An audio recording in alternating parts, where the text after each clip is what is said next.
ሐሳቦች በቃ ፕሮቴስታንቱን እንርሳው። እሺ ስለ ፕሮቴስታንት አንቺ እናንተ ጠይቅሽም። ለምሳሌ በቅዱሳት ስዕላት ዙሪያ ኦርቶዶክስ ቤተክርስቲያን የምታሰበው ትምህርት መጽሐፍ ቅዱስ አይደለም ብለሽ ታምኛለሽ? መስኪ አዎ ታምኛለሽ? ስዕላት መጽሐፍ ቅዱሳዊ አይደሉም ብለሽ ታምኛለሽ አይደል? አዎ ማለት እኔ በመጠኑም ቢሆን መጽሐፍ ቅዱስ ባነበብኩት ጊዜ ስለ ስዕላቶች የሚያወራ ምንም አላየውም። ስገድም የሚል በእነሱ ፊት ጸልይ የሚልም አላየውም። ስገድ የሚል የራሴን ነው የምነግርህ።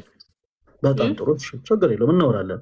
ፕሮፋይልሽ ላይ አንድ የሆነ ስዕል ይታየኛል። የምን ስዕል ነው ያደረግሽው ፕሮፋይልሽ ላይ? ያው እያየኸው አይደል ወንድሜ? አዎ እኔ እያየሁት ነው። የጠየኩሽ አንቺ እንድትመልሽልኝ ነው። የምን ስዕል? ቤዛችን ኢየሱስ ነው ይላል። ስዕሉ የማን ነው? ስዕሉማ ያው ይሄ ምሳሌ ነው እንጂ በእርግጥ ኢየሱስ ክርስቶስን ይተካል ማለት አይደለም። አሁን እኔ ይኸውልሽ መስከረም፣ አሁን ትልቅ እያስቸገርሽ ያለሽው ነገር ምንድን ነው መሰለሽ? ያልጠየኩሽን ነገር አታወሪ። እኔ የጠየኩሽን ነገር ብቻ መልሽልኝ። አሁን አንቺ ስላነሳሽው ሀሳብ እኔ ልመልስልሽ ነው። ስለ ቅዱሳን ምልጃ፣ ስለ ስግደቱ፣ ስለ ዝማሬው፣ ስለ ስዕሉ፣ ስለ ሁሉም ነገር እኔ ልመልስልሽ ነው። ያንን ነገር ግን እንድመልስልሽ ቢያንስ አንቺ ያለሽን አቋም ግን ማወቅ አሁን እኔ ማወቅ ይኖርብኛል። መጽሐፍ ቅዱስን አንብቤ የሆነ ነገር እኮ አግኝቻለሁ እያልሽ ነው። የሆነ መረዳት አግኝቻለሁ።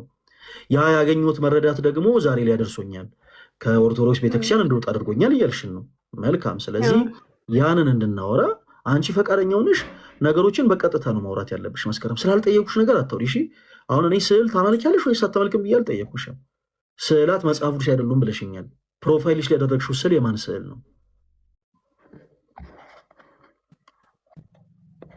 ኢየሱስ ክርስቶስ ምሳሌ ነው። ያው በጣም ጥሩ እሺ። አሁንስ ስዕላት መጽሐፍ ቅዱሳዊ ነው ወይንስ አይደለም?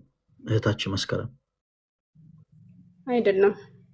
አይደለም። እሺ እንዳልሆነ የሚናገር አንድ የመጽሐፍ ቅዱስ ማስረጃ ስጭኝ።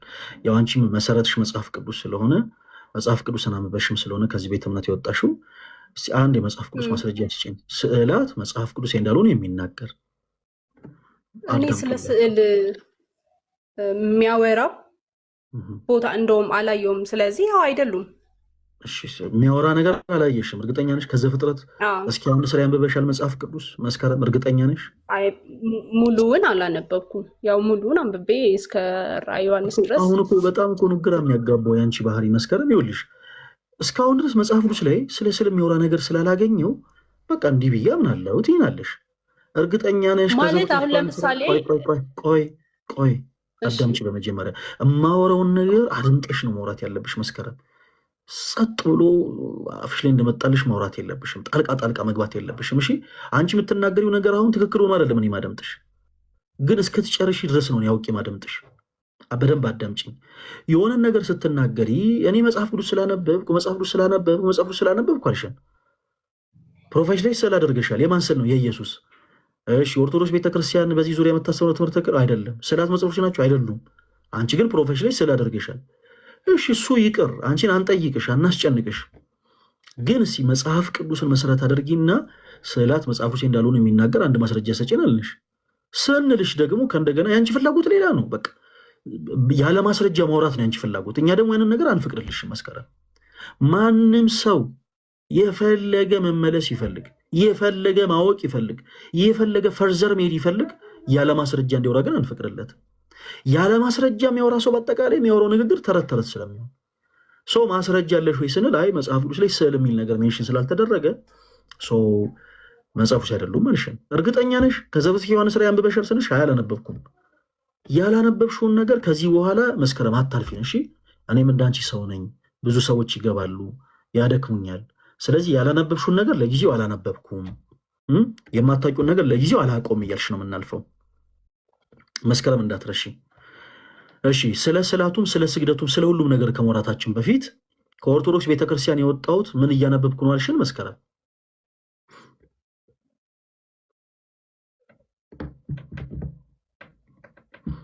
መስከረም አንቺን ነው የምጠብቀው።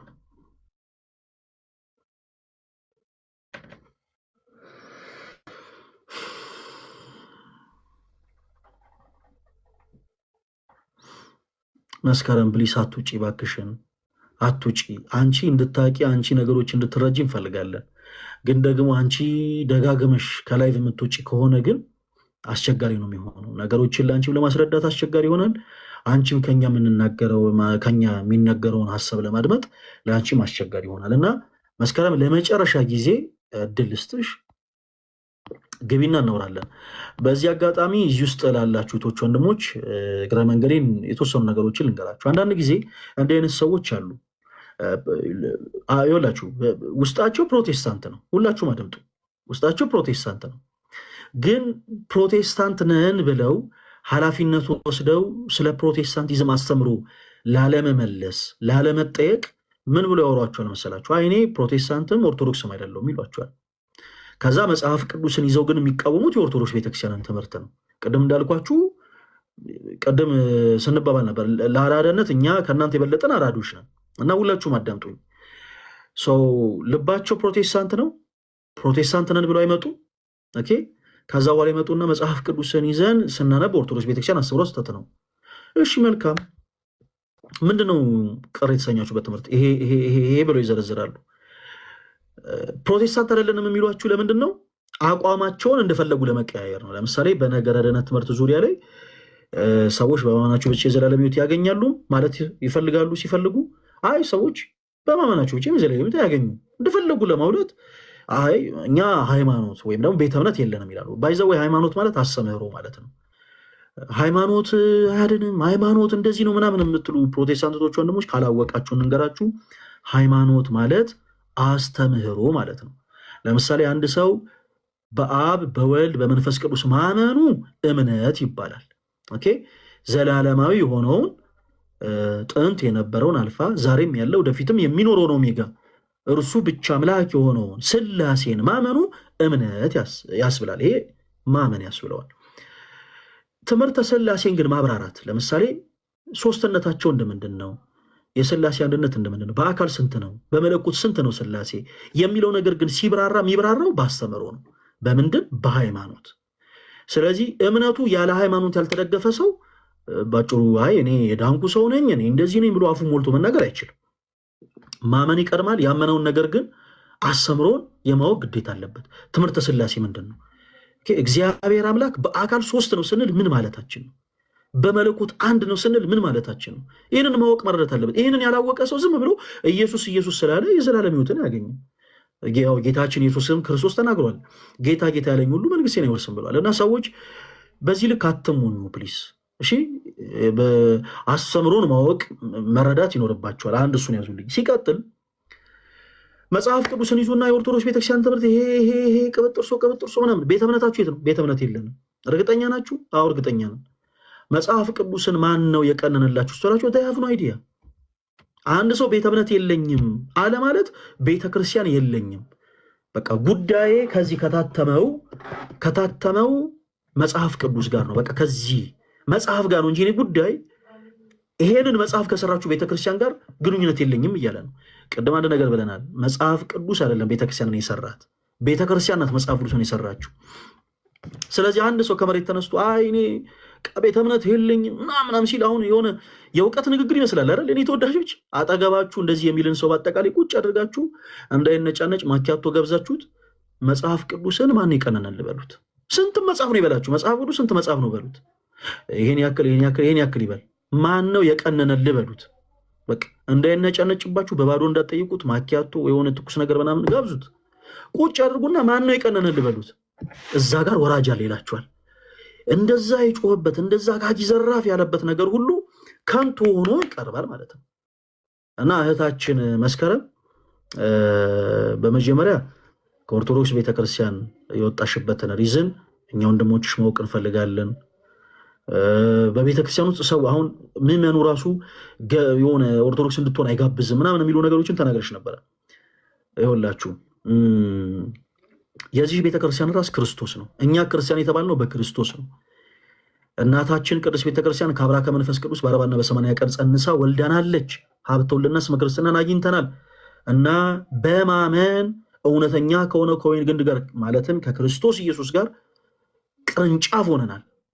ቅርንጫፎች ሆነናል። ሰዎችን ተመልከታችሁ የቤተክርስቲያን ትምህርት ምናምን ሳታውቁ እኔ በቃ ኦርቶዶክስ አልሆንም የምትሉ ሰዎች እባካችሁን እንደው በደንብ ነገሮች ላይ አስተውላችሁ ታስቡበት ጥሩ ነው። ሰዎችን ተመልከታችሁ እንዴት የዘላለም አባትና አምላካችሁ ክርስቶስን ክዳችሁ ትወጣላችሁ? በቤተ ክርስቲያን ውስጥ ሰው የፈለገ ጸያፍ ነገር ሲሰራ ተመልከቱ። በቃ እሱ በስራው በክርስቶስ ዘንድ ይጠየቃል። እናንተ ግን እውነተኛ የሆነውን አምላክና አባታችሁ ኢየሱስን በፍጹም ልትክዱ አይገባም። ሲጀመር ምክንያትም ሊሆን አይችልም። ምክንያቱም ይሁዳ ኢየሱስን የሸጠው ኢየሱስ እንደው ጌታውን መሸጥ አስተምሮት አይደለም። ከመሃል እንክርዳዶችን ስትመለከቱ ለዚህ ጥፋት ለዚህ ስህተት ተጠያቂ ቤተክርስቲያን፣ ተጠያቂ ክርስቶስን አታደርጉ። እኛ አገልግሎት ላይ የምትመለከቱን ሰዎች ፍጹማኖች አይደለንም። ስህተትን እንሰራለን፣ እንበድላለን፣ እናጠፋለን። በጣም ብዙ ጥፋቶችን እናጠፋለን። እኛ ስናጠፋ ግን ከቻላችሁ ምከሩን፣ ከቻላችሁ ገጽሱን። ከአቅማችሁ በላይ ከሆነ ግን እኛን አትመልከቱ። በቆሰለች አህያ ላይ ማር ተጭኖ ቢመጣ ቁስሏን ተጸይፈን ማሩን እንደምንበላ ሁሉ እናንተም መጥፎ የሆኑ ሰዎችን በአጠቃላይ ከዓይናችሁ ኢሬዝ አደርጋችሁ አጥፍታችሁ የዘላለም አምላክና አባታችሁ ክርስቶስን ተመልከቱ። ከዛ ውጭ የቤተክርስቲያንን ትምህርት ሳታውቁ መውጣታችሁ ልክ እንደዚህ ነው የሚያደርጋችሁ። በቃ ምንም ፖይንትለስ ነው የምትሆኑት። ስለምታወሩት ነገር አታውቁ። ከእኛ ጋር ገብታችሁ ኑና እሺ በመጽሐፍ ውስጥ ማስረጃ እናውራ ስንላችሁ ፖይንትለስ፣ በቃ ምንም አይዲያ የላችሁም። ስለ ትምህርተ ሥላሴ መነጫነጭ፣ ነገረ ክርስቶስ እናንሳ መነጫነጭ፣ እሺ ስለዚህ እናውራ መነጫነጭ። ምንድን ነው የምትፈልጉት? ያለ ማስረጃ ማውራት። ያለ ማስረጃ ምንድን ነው ማውራት የምትፈልጉት? ቤተክርስቲያን እንዲህ ነች፣ ቤተክርስቲያን እንዲህ ነች፣ ቤተክርስቲያን እንዲህ ነች። እንደዛ የሚባልበት ዘመን አብቅቷል። ሁሉም ነገር የሚወራው በማስረጃ ነው። ስለዚህ ግቡና በማስረጃ አውሩ። ሰው ለእህታችን አሁን በመጀመሪያ የምናቀርበውን አንድ ሀሳብ አለ፣ ሁላችሁም አዳምጡ እሺ። እህታችን መስከረምን አስገብተናታል። መጽሐፍ ቅዱስን አንብቤ ነው ከኦርቶዶክስ ቤተክርስቲያን የወጣሁት ብለናለች። ሊያውም ከዛሬ 10 ዓመት በፊት አስቡት፣ 10 ዓመት በፊት ነው ከኦርቶዶክስ ቤተክርስቲያን የወጣችው። እህታችንን እንድትመለስ ስለምንፈልግ ማየት ያለባትን ነጥብ እናሳየታለን። ሁላችሁም በደንብ ተከታተሉ እሺ። መስከረም ስለ ስዕላቱም ስለ ስግደቱም ስለ ቅዱሳን ምልጃም ስለ ትምህርተ ሥላሴውም ስለ ሁሉም ነገር ከመውራታችን በፊት መጽሐፍ ቅዱስን አንብበሽ ነው አይደለ ከኦርቶዶክስ ቤተክርስቲያን የወጣሽው መስከረም? አዎ በጣም ጥሩ። መጽሐፍ ቅዱስ ተነቦ የሚያልቅ ነገር ባይሆን እሺ፣ መጽሐፍ ቅዱስን አንብበሽ ነው ከኦርቶዶክስ ቤተክርስቲያን የወጣሽው እና አሁንም ደግሞ ገና ቤተ እምነት የለሽም አይደል መስከረም? የለኝም። አዎ በጣም ጥሩ። መጽሐፍ ቅዱስ ስንት መጽሐፍ ነው ብለሽ ነው የምታምኙ መስከረም? 66 ነው። አሃዱ 66። እሺ፣ መጽሐፍ ቅዱስሽን 66 ነው ብሎ ቀኖናን የቀነነልሽ ማን ነው? ቤተ እምነት የለሽም። ኦርቶዶክስ ቤተክርስቲያን ወጥተሻል። ፕሮቴስታንትም አይደለሽም። ግን የምትቀበዩ 66 መጽሐፍ ነው። ይገርማል። ፕሮቴስታንት ግን አይደለሽም። ኦኬ። አሃዱ 81ን አንብቤ ያውቃለሁ ግን እኔ አሁን ሌላ መጽሐፍ አንብበሽ ታውቂያለሽ ወይስ አታውቂም? አይደለም የጠየኩሽ መስከረም። አሁን እዚህ ላይ ቅድም እንዳልኩት ይኸውልሽ 10 ቦታ ላይ አትርገጭ እሺ መስከረም። አሁን ቱ ዘ ፖይንት በደንብ አድርገሽ አዳምጪኝ። ፕሮቴስታንትም አይደለሽም። ገና ቤተ እምነት ገና እየፈለግሽ ነው። አሁን ደህንነት ትምህርት ገና ሙሉ ወንጌል ለመማር እያሰብሽ ነው። ከኦርቶዶክስ ቤተክርስቲያን ከ10 ዓመት በፊት ወጥተሻል። ቤተ እምነት የለም ሃይማኖት የለም እያልሽን ነው። ግን በመጽሐፍ ቅዱስ ታምኛለሽ እና መጽሐፍ ቅዱስን አንብበሽ ነው ከኦርቶዶክስ ቤተክርስቲያን የወጣሽው። መጽሐፍ ቅዱስን አንብበሽ ነው ወደ ፕሮቴስታንት የሄድሽው።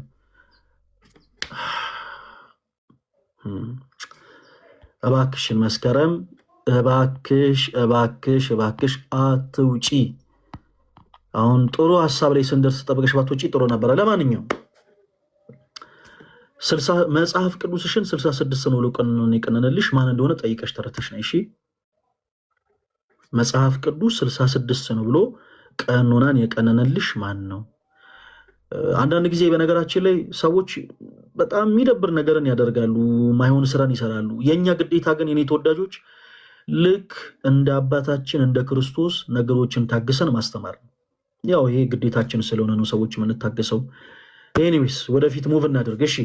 ወንድማችን ኢያሱ ስለ ስግደት አንብቤ ልመልስ እያልከን እየጠበቅን ነበረ። ዝግጁ ነህ ለመመለስ ወንድማችን ኢያሱ?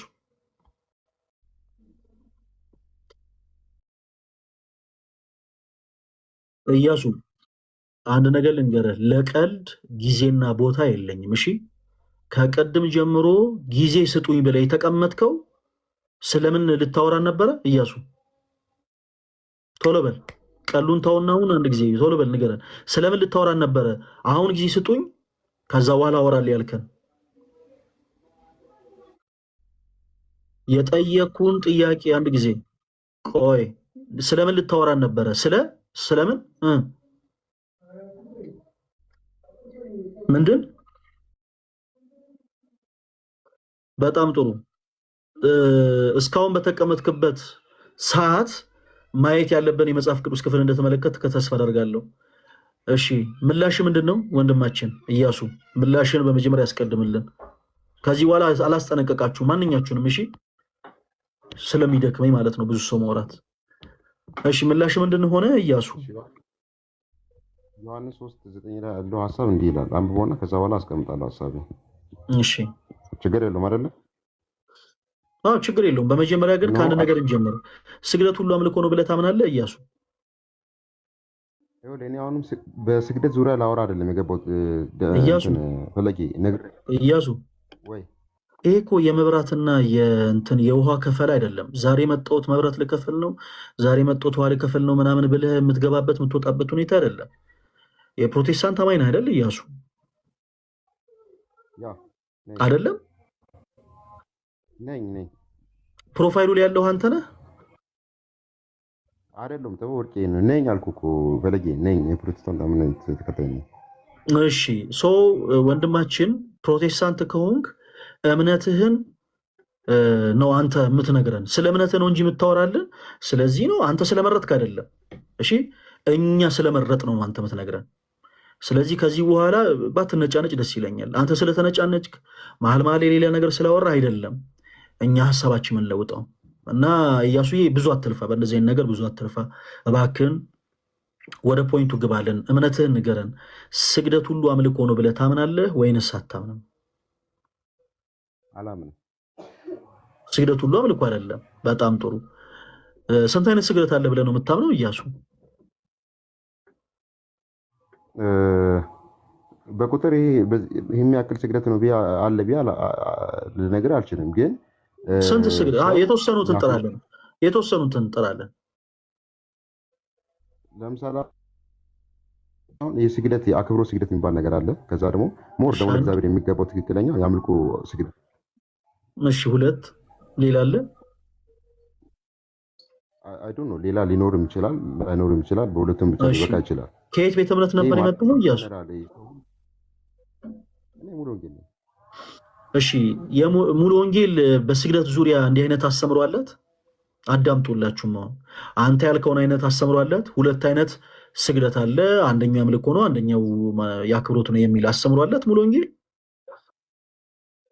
አሁን እኔ የነገርኩ መልስ ስለ ቤተ እምነት የጠየቅኩ መልስልኝ እያሱ። እኔ ስለምፈልገው ነገር ላውራት በል። ይሄ መገናኛ አይደለም እያሱ። ባጭሩ በሚገባ ቋንቋ ልንገርህ፣ ይሄ መገናኛ አይደለም፣ ይሄ ሜክሲኮ አይደለም፣ ኃይሌ ጋርመንት አይደለም። ቆይ አዳምጠኝ። አንተ እንደፈለክ የምታወራበት ቦታ አይደለም ይሄ።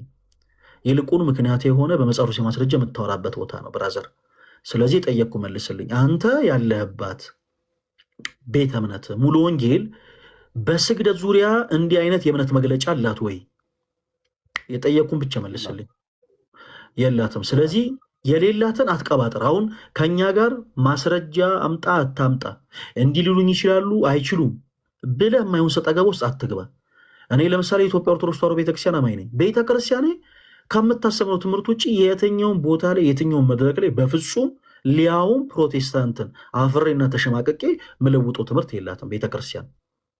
ስለዚህ አንተ ከሙሉ ወንጌል የመጣው ቤተ እምነትህ የምታስተምርህን ትምህርት ብቻ እዚህ ጋር ትነግረናለህ። የሙሉ ወንጌል ቤተ እምነት አንተ ያለህባት ቸርችህ ስግደት ሁሉ አምልኮ ነው ብላ ታስተምራለች ወይስ አታስተምርም? ወንድማችን እያሱ ስግደት ሁሉ አምልኮ ነው ብላ አታስተምርም። ስግደት አንድ ነው ብላ ታስተምራለች። እኔ መጀመሪያ የመለስኩልህ መልስ ስግደት ሁሉ አምልኮ ነው ብላ የጠየቅኩን ብቻ።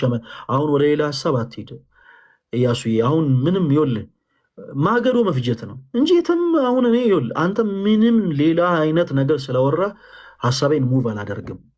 በደንብ አድርገህ አዳምጠኝ። የጠየኩን ብቻ ከመለስክልኝ ግን ጤናማ የሆነ ንግግሮችን እያወራ እንሄዳለን። እያሱ ሙሉ ወንጌል ስግደት ሁሉ አምልኮ አይደለም ብላ ነው የምታሰብረው ወይስ ስግደት ሁሉ አምልኮ ነው ብላ ነው የምታሰብረው? በዚህ ጉዳይ ላይ ጀነራል ያወጣችው አስተምሮ ይልግም እንደ አጠቃላይ እንደ ፕሮቴስታንት ስግደት አምልኮ ነው ብላ ታስተምራለች። በጣም ጥሩ።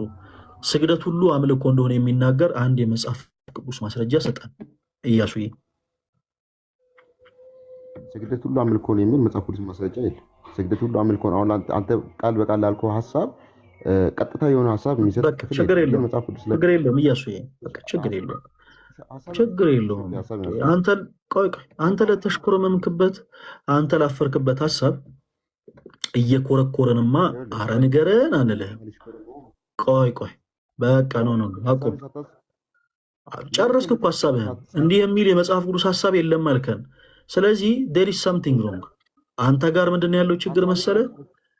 በእምነትህ የሆነ ማፈር ነገር አለ ማለት የሆነ አሁን ሰው ለምሳሌ ኢያሱን አሁን የግድ በእምነትህ ኮርተህ በእምነትህ ደረትን ነፍተህ አስተምሮ ንገረን ማለት የለብንም። ሰው በራሱ ጊዜ ነው ኮርቶ ይሄ እምነቴ እንዲህ ነው እንዲህ ብለን ነው የምናስተምረው ብሎ መጽሐፍ ቅዱስ የመሰረተ ኖሮት መናገር ያለበት እና ኢያሱዬ የኔ አባት አትጨነቅ። የኛ ትልቁ ነጥብ አንተን ማስጨነቅ። ቆይ እስኪጨርስ አዳምጥ እባክህን፣ እስኪጨርስ አዳምጥ ኢያሱዬ። የኛ ትልቁ ፖይንታችን አንተን ማስጨነቅ ምናምን ሳይሆን ይልቁኑ ስህተት እንዳለ እንድትረዳ ብቻ ነው የምንፈልገው። አሁን እቺን ከኛ ጋር ያወራትን ሐሳብ አይምሮ ላይ ጥያቄ ምልክት ስለሚፈጥር ሌሎች ቦታዎች ላይ ሄደ ማውራትም አይቀር ነው። ሌላ ሐሳብ ደግሞ አንድ ጊዜ እናንሳ። ኮሜንት ላይ ስዕላትን እንቀበላለን እያልክ ስትጽፍ ነበረ ኢያሱ። ተሳስቻለሁ? እርግጠኛ ነህ ኢያሱ? ስዕላትን እንቀበላለን ግን ስግደት ለምንድን ነው የምትዋሸው? ትልቅ ሰው ነህ አይደለም? ቆይ ስለ ትምህርት ከመውራታችን በፊት ለምንድን ነው የምትዋሸው? በመጀመሪያ ይኸውልህ አንተ ትልቅ ሰው ነህ ኢያሱ፣ የምንም እምነት ተከታይ ነው። ቆይ አንድ ጊዜ እባክህን ፕሊስ ግብረ ገብ ይኖርህ እባክህን ስነ ስርዓት ይኖርህ። የምንም እምነት ተከታይ ሁን ብራዘር፣ ለምን ትዋሻለህ? ለምን ይሄ ማለት ሃይማኖትህም ተው ቤተ እምነትህም ተው፣ ከአንተም የሚጠበቅ ነገር አይደለም ብራዘር። እና እባክህን አትዋሽ እሺ። አንድ ጊዜ ብያለሁ፣ አንድ ጊዜ አላልኩም ምናምን። ሁለት እግር አለኝ ተብሎ ለዛፍ ስለማይወጣ አንድ አቋም ይዘህ ብቻ አውራ። አላልኩም ያልኩት ስርዓት ያልከኝ መስለኝ ነው እንጂ ስዕላትን ያልኩትማ ይኸው አሁን ኮፒ ያደረኩት። ስርዓትን እንቀበላለን ያልከኝ ስለመሰለኝ ነው ስዕላትን ያልከው እንጂ ስዕላትን ያልኩትን ብያለሁ። ስዕላትን እንቀበላለን ለስዕላት አንሰግድም ያልኩትን የጻፍኩትን እኔ ነኝ። ግን ስዕላትን ያልከውን ምን ብዬ የተረዳሁት ስርዓት ያልክ ስለመሰለኝ ነው እንጂ የዋሻው አይደለም።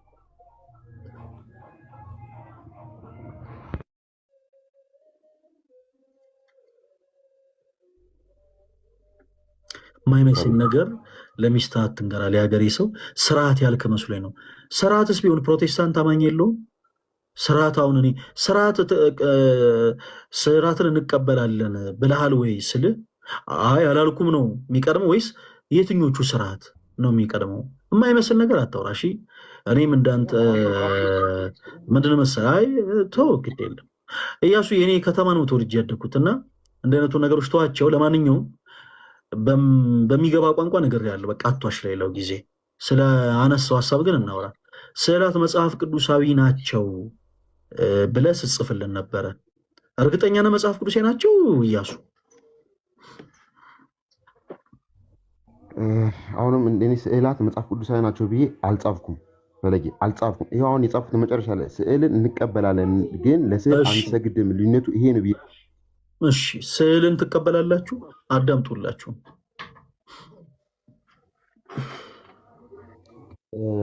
የምንቀበላቸው ስዕላቶች አሉ፣ ማንቀበላቸው ስዕላቶች አሉ። የትኞቹን ነው የምትቀበሏቸው? ለምሳሌ አሁን ለሰው ልጅ ያስተምራል ብለን የምንቀበላቸው ለምሳሌ አሁን ከታሪክ አንጻር ከምን አንጻር ሰውን ያስተምራሉ ብለን የምንቀበላቸው ስዕላቶች አሉ። ለምሳሌ አሁን አንዳንድ ስዕሎች አሉ። ለምሳሌ የማይታዩትን እንደሚታዩ አድርጎ የሚሳሉ ስዕላቶችን አንቀበል። ኦልሬዲ እነሱ ምንድን ናቸው? መንፈስ ናቸው። መላእክቶችም ስላሴም የትኛውን ነገሮችን አንቀበልም። ኦልሬዲ የማይታዩት ነገሮችን እንደማይታዩ ስለሆነ አንቀበልም። ግን የሚታዩ ነገሮች አንዳንዴ በታሪክ የነበሩትን ለአስተምሮት ለምን ጀስት አሁን ለምሳሌ እኔ በማገለግልበት ቸርች ላይ የህፃናት አስተማሪ ነው። ያ ማለት ደግሞ ህፃናቶች በሚገባቸው መንገድ ለማስረዳት ብዙ ስዕላቶች መጽሐፍቶች ላይ ያሉት ነገሮችን ያስቀምጣል። ከቷል ያ ማለት እያሱ ምን ደግሞ ብዬ ነው የጠየኩ? ምን ብዬ ነው ጥያቄ ጠየቅኩ? ስዕላት ትቀበላለህ አትቀበልም ብለን የጠየቅን እንደዛ ብዬ አይደለም የጠየቅኩ። አየህ ኢቨን ምን ብዬ እንደጠየቅኩ ሳታውቅ ነው በቃ ረዥም ሰዓት ወስደህ የምታወራው። ጌታ ኢየሱስ በጣም ይከብዳል። ብቻ እባክህን በቻልከው አቅም አዳምጠኝ እሺ። እኔ የጠየቁ ጥያቄ የትኞቹን ስዕላቶች ነው የምትቀበሏቸው? ስለምትቀበሉት ነው የጠየቁ። የትኞቹን ስዕሎች ነው የምትቀበሉት? የምንቀበላቸው ስዕላቶች በታሪክ ውስጥ የነበሩ በዚህ ምድር ላይ ያለፈ ነገሮችን የሚታዩ ነገሮች ሊሳሉ የሚችሉትን ያስተምራሉ ሜንሽን ናቸው። አድርግልኝ። የትኞቹ እኮ የትኞቹ ሜንሽን አድርግልኝ። የትኞቹ ስዕሎች? ለምሳሌ አሁን አይምሮ ላይ መጣው ልንገር። ለምሳሌ አይምሮ ላይ መጣው ልንገር። ኤፌሶን ምዕራፍ ያለው ስለ እግዚአብሔር ጦር ዕቃ ለምሳሌ የሚያወራ ክፍል አለ አይደለ? ኤፌሶን 6 ላይ ስለምን አሁን ያን ስለምንድን ነው ያልከን? ኤፌሶን ምዕራፍ 6 ላይ ስለ እግዚአብሔር ጦር ዕቃ የሚያወራ ክፍሎች አሉ። እሺ ለምሳሌ እዛ ላይ ስለ ራስ ቁር ያወራል፣ ስለ ጫማ ያወራል፣ ስለ ተለያዩ ነገሮች ያወራል አይደለ? ያንን ልክ አንድ የሮማን ወታደሮች በሮማን ወታደሮች የሚያደርጉትን ለምሳሌ ሙሉን አድርገን ስለ ራስ ቁር፣ ስለ ወገን መታጠቂያ፣ ስለ ጫማ መጽሐፍ ቅዱሳዊ አስተምህሮቶችን እዛ ላይ ክፍል ላይ አስቀምጠን ለማስተማሪያ የሚሆኑትን ነገሮችን እንቀበላለን። በታሪክ ጊዜ የነበሩትን ለምሳሌ አሁን ምን አይነት ለምሳሌ ስለ ሙሴ መገናኛ ድንኳን የነበረውን ምናምን ስዕላቶችን ማስተማሪያ የሆኑትን እንቀበላለን።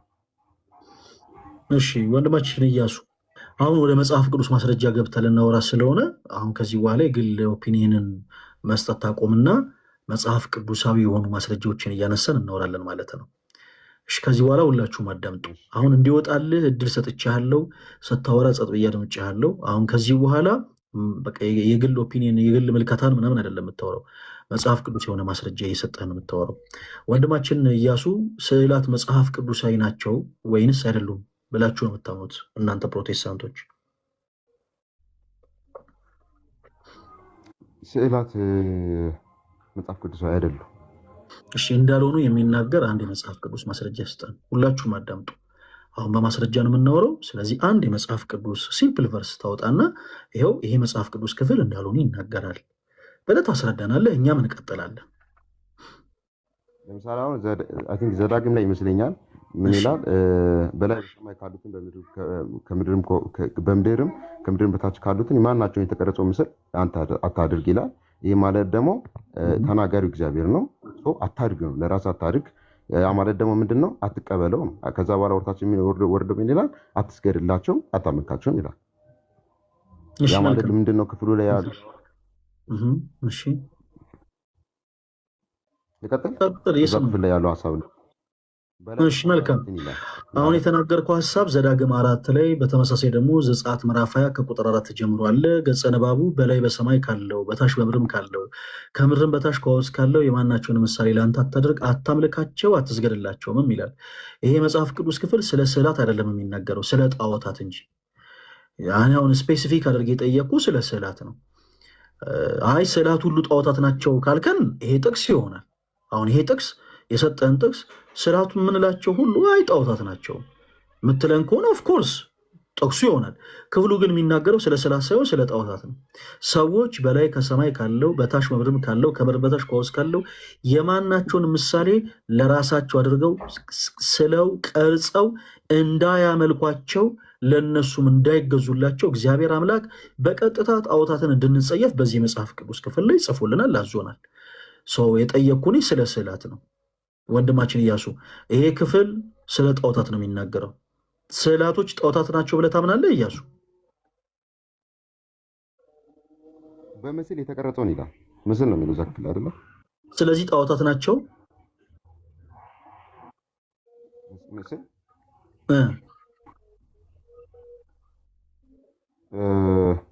ሊሆኑም ላይሆኑም ይችላሉ። እዛ ላይ እርግጠኛ አይደሉም። እርግጠኛ የሆንክበትን ንገረና።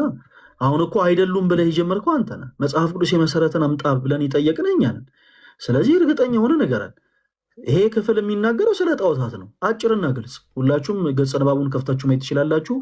ሰዎች ጣዖታትን ቀርጸው በየትኛውም ሁኔታ ላይ ያለን ነገር ቀርጸው ስለው በወንድም ይሁን በሴት አምሳል ከታች በምድር ካሉት በቀርቀሮም በቀበሮም በተኩላም በድኩላም ከምድርም በታች ከውሃ ውስጥ ካሉት የአሳዎች ሁሉ ዝርያ በአሳ ነባሪ በሉት፣ በሻርክ በሉት፣ በዶልፊን በሉት፣ በዋተር ሆርስ በሉት፣ በሎብስታር በሉት፣ በስታርፊሽ በሉት፣ በማንኛውም ምሳሌ ሰዎች ቀርጸው ለራሳቸው ጣዖትን እንዳያደርጉ አምላካችን እግዚአብሔር አዟል። ይሄ ክፍል የሚናገረው ስለ ጣዖታት እንጂ ስለ ስዕላት አይደለም። የጠየቅነ ጥያቄ ስዕላት መጽሐፍ ቅዱስ እንዳልሆኑ የሚናገር አጭርና ግልጽ የሆነ ጥቅስ ነው።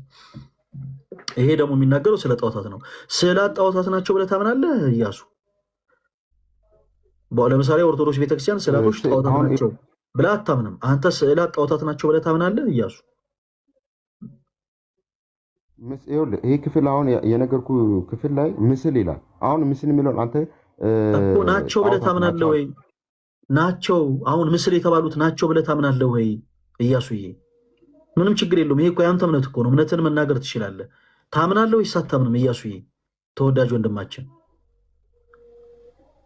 ምንድን ያልከኝ ደግመህ ንገረኝ። እንደ ቅድሞ እንትን እንዳትል በደንብ ስማ። እሺ በደንብ አዳምጠኝ። አሁን ምስል ወይም ስዕል በአጠቃላይ ጣዖታት ናቸው ብለህ ታምናለህ ወይንስ አታምንም? የምታመልካቸው ከሆነ የምትሰግድላቸው ከሆነ ጣዖታት ናቸው።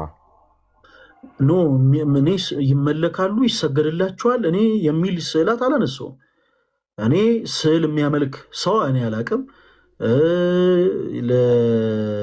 ስዕልን ወርሺፕ የሚያደርግ ክርስቲያን እኔ አጋጥሞኝ አያውቅም፣ የለም።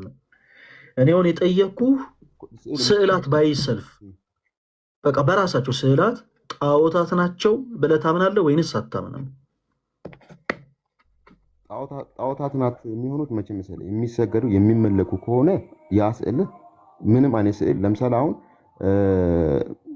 አርት የሆነ ስዕል ስለ ያን ስዕል የምታመልከው የምትሰግድለት ከሆነ ያ ስዕል ምንድነው? ጣዖት ነው። በጣም ጥሩ። በጣም ጥሩ። አሁን አየህ፣ ጥሩ መልስ መለስክ። በቃ አንድ ሰው የሚያመልክ ከሆነ ለምሳሌ የሞናሊዛ ስዕል አርት ነው። ያንን ስዕል ግን ሰዎች ወርሺፕ የሚያደርጉት ከሆነ የሚያመልኩት ከሆነ ጣዖት አምልኮ ነው። አሁን ጥያቄው ስዕላት መጽሐፍ ቅዱስ እንዳልሆኑ የሚናገር የመጽሐፍ ቅዱስ ማስረጃ ስጠን ነው። በአጭሩ አንተ ባልከው ሀሳብ እኛ እንስማማለን። እነዚህ የሚመለኩ ነገሮች በአጠቃላይ ጣዖታት ናቸው። አሁን እኛ እያወራን ያለ ነው ስለ ጣዖት አይደለም። እያሱ የትኛውን በክርስቶስ የሚያምን ክርስቲያን፣ እኛ ክርስቲያኖች ነን፣ አስምርበት። እሺ በደማቁ አስምሩበት። የትኞቹም ክርስቲያኖች ጣዖት ይመለካል ወይንስ አይመለክም ብለው ለውይይትና ለክርክር አያቀርቡትም። እኛ ክርስቲያኖች ጣዖታትን እንድንጸየፍ አምላካችን እግዚአብሔር አዞናል። በየትኛው የመጽሐፍ ቅዱስ ክፍል? ቅድም ባነሳ ነው። በየትኛውም በማናቸው ምሳሌ ለራሳችን እንዳናደርግ፣ እንዳናመልካቸው፣ እንዳንሰግድላቸው፣ እንዳንገዛላቸው አምላካችን እግዚአብሔር አዞናል። ምኖችን? ጣዖታትን። አሁን ጥያቄው ስለ ስዕላት ነው። ኦኬ፣ ስዕላት መጽሐፍ ቅዱስ እንዳልሆኑ የሚናገር አንድ የመጽሐፍ ቅዱስ ማስረጃ ስጠን እኮ። አሁን እኔ ልሰጥ የምችለው ይሄኛው የተናገሩ ክፍል ነው። እሺ ችግር የለውም። ይሄንን እንለፈው። አትላንታ ታድርጉላ እያሱ ይሄ የሚናገረው ስለ ጣዖት ነው አለን እኮ። አንተ ደግሞ ስዕላት ሁሉ ጣዖታት ናቸው ብለህ አታምንም አይደል እንዴ እያሱ?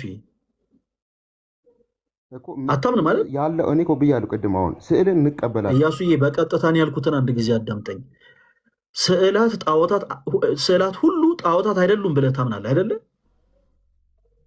ማታመልካቸው ከሆነ ጣዖታት አይደሉም። በቃ ስለዚህ አሁን እኛ ስለ ጣዖታት አይደለም ርዕሳችን፣ አስምርበት። ዊ አር ክርስቲያንስ፣ እኛ ክርስቲያኖች ነን ብራዘር። ጣዖታት ይመለካሉ ወይስ አይመለኩም የሚል የሞኝ ወሬ አይደለም ቁጭ ብለን እያወራን ያለ ነው። በቃ አሁን እኛ እያወራን ያለ ነው ስለ ጣዖታት ሳይሆን ስለ ስዕላት ነው። ስለዚህ ስዕላትን ስፔሲፊክ አድርገህ መጽሐፍ ቅዱስ እንዳልሆነ የሚናገር የመጽሐፍ ቅዱስ ማስረጃ ስጠን ያለ የለህም። ባጭሩ አንተ ያነሳልን ስለ ጣዖት ነው። ኦኬ፣ በእጅ ላይ በፕሮፋይሉ ላይ አንተ አሁን ይኸው እዚህ እጅ ላይ መጽሐፍ ቅዱስ ይዛል አይደል? ኢየሱስ የአንተ ፎቶ ነው አይደለ? አይደለም። ጥበብ ወርቄ። ማን ነው ጥበብ ወርቄ? ጥበብ ወርቄ የቤተ ክርስቲያን በአካባቢ ላይ የሚገኝ የቤተክርስቲያን መጋቢ ነው፣ አገልጋይ ነው። እሺ ኤኒዌይስ እኔ ስለማላውቀው ነው። እሺ መጽሐፍ ቅዱስ በእጅ የያዘውን መጽሐፍ ቅዱስ አይተዋል? አይቼዋለሁ። መስቀል ስዕል አለበት። የምን ስዕል አለው? የመስቀል ስዕል። በጣም ጥሩ። ይህንን ስዕል ከየት አምጥታችሁ ነው የሳላችሁት? ማን ነው ሳሉ ያላችሁ? ስዕላት መጽሐፎች አይደሉም ብለናል፣ እንዳትረሳ። ኦኬ ይሄው እኔም ያዝኩት የፕሮቴስታንት መጽሐፍ ቅዱስ እዚህ ጋር አዲሱ መደበኛ ትርጉም አለ። ከመጽሐፍ ቅዱስ ማህበር እውቅና ውጭ የታተመ ነው። በባይብሊካ ኢንተርናሽናል የታተመው። እዚህ የመጽሐፍ ቅዱስ ክፍል ላይ ይሄው እንደምታዩት ተከታተሉላችሁ፣ የመስቀል ስዕል አለ። ይሄው እዚህ ጋር 4 ማዕዘን አለው። እዚህ ጋር ሌላ ጌጥ አለው። በዚህ ጋር ደግሞ ሌላ አይነት ቅርጽ አለው። በዳር ደግሞ ወጣ ወጣ ያሉ ደግሞ ሌሎች ዲዛይኖች አሉት። የምን ስዕል ነው እዚህ ላይ ያለው? እያሱ መልስልኝ እስቲ። የመስቀል።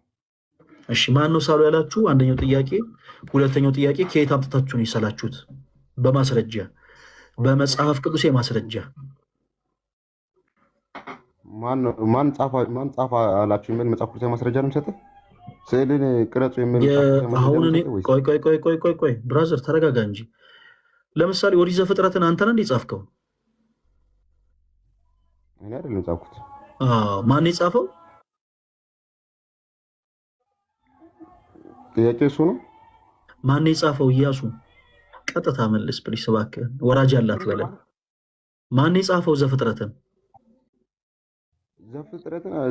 ዘፍጥረትን ብዙ የመጽሐፍ ምሁራን ትክክለኛው ጻፊ እስካሁን በትክክል አልተቀመጠም፣ ግን ብዙ ሰው የራሱ ግምት አለው። ሙሴ የጻፈው ሌላ ሰው የጻፈው ያንተ ቤተ እምነት ማን የጻፈው ብለን የምታስተምረን? ዘፍጥረትን ማን የጻፈው? ምንድን ሙሴ ነው የጻፈው ብለህ ታምናለህ? ሰው ሙሴ የጻፈውን መጽሐፍ ማን ነው ጻፉ ያላችሁ ተብሎ አይጠየቅም። እሺ እኛ እንደዛ ብለን አልጠየቅንም። ፍየል ወዲህ ቅዝምዝም ወዲያ እኛ የጠየቅንን ሌላ፣ አንተ የምታወራው ሌላ። አልጠየቅንም። እኛ መጽሐፍቶቹ በአጠቃላይ ጸሐፊያቸው ባለቤት አላቸው። ኦኬ የመጽሐፎቹ በአጠቃላይ ጸሐፊ ባለቤት አላቸው። እኛ ስለ ጽሁፉ አልጠየቅንህም። የመጽሐፍ ቅዱሳችሁ ክፍል ላይ ግን ኦኬ በአንድ ራስ ሁለት ምላስ ስዕላት መጽሐፍ ቅዱሴ ናቸው ወይንስ አይደሉም ብላችሁ ስትጠየቁ አይደሉም።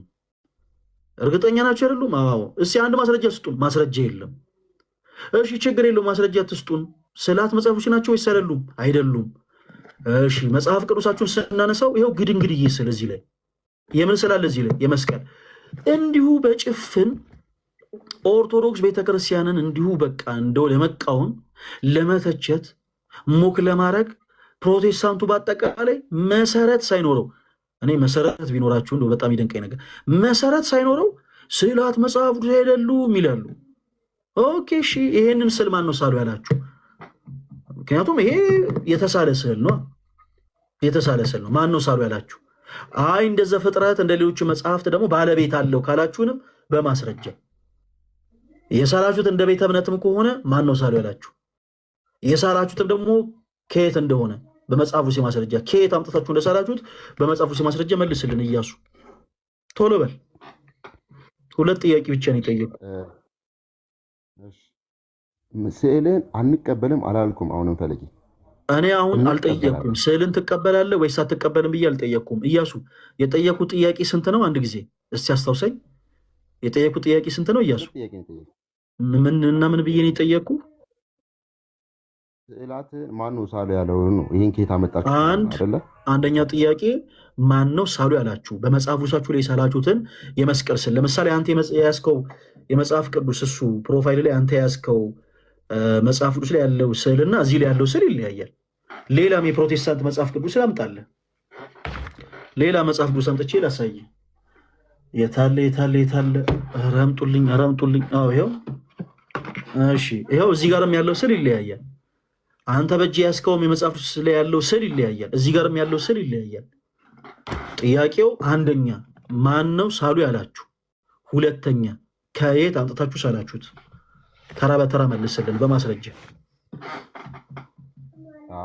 ማን ነው ሳሉ ያላችሁ የሚለው ስመልስልህ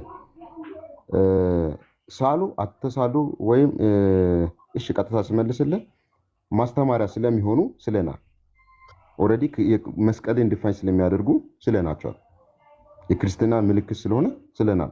የዳንበት እውነታ መስቀሉ ላይ የተደረገው ስራ ስለሆነ የኛ የክርስትና ምንጭ እዛ መስቀል ላይ ስለሆነ ያንን ዲፋይን ለማድረግ የተሳለ ነው። ማን ነው? ሁለተኛ ጥያቄ አስተውስ ከተፈለገ አሁን ስለምንድን ነው እየመለስክ ያለው እያሱ? በጣም ትቀልዳለህ አንተ፣ በጣም ቀልደኛ ነህ። አሁን ያወራኸው ለየትኛው ጥያቄ ነው አሁን የመለስከው መልስ? እያሱዬ ማን ነው ሳሉ ያለው ላልከው ነው። ምን ብለህ ነው የመለስክልኝ? አንተ እኮ ያልከው የምንገለገልበት ያው እንዲህ ለማሳየት ያክል ነው። ያው እኛ መስቀልን ሪፕሬዘንት እኔ አልጠየኩም። እሺ እያሱ እባክህን አታክል በጌታ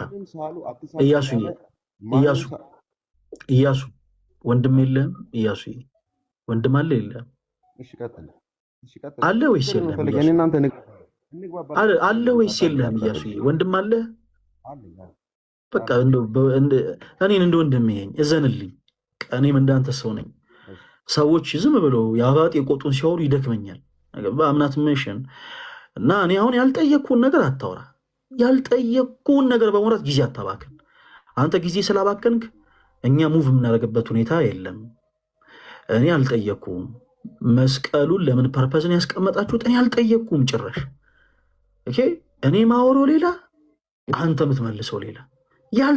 ሰው እንዴት ለምሳሌ ስም ማን ነው ስል ምን ብለህ መለስክልኝ? ተወዳጅ ወንድማችን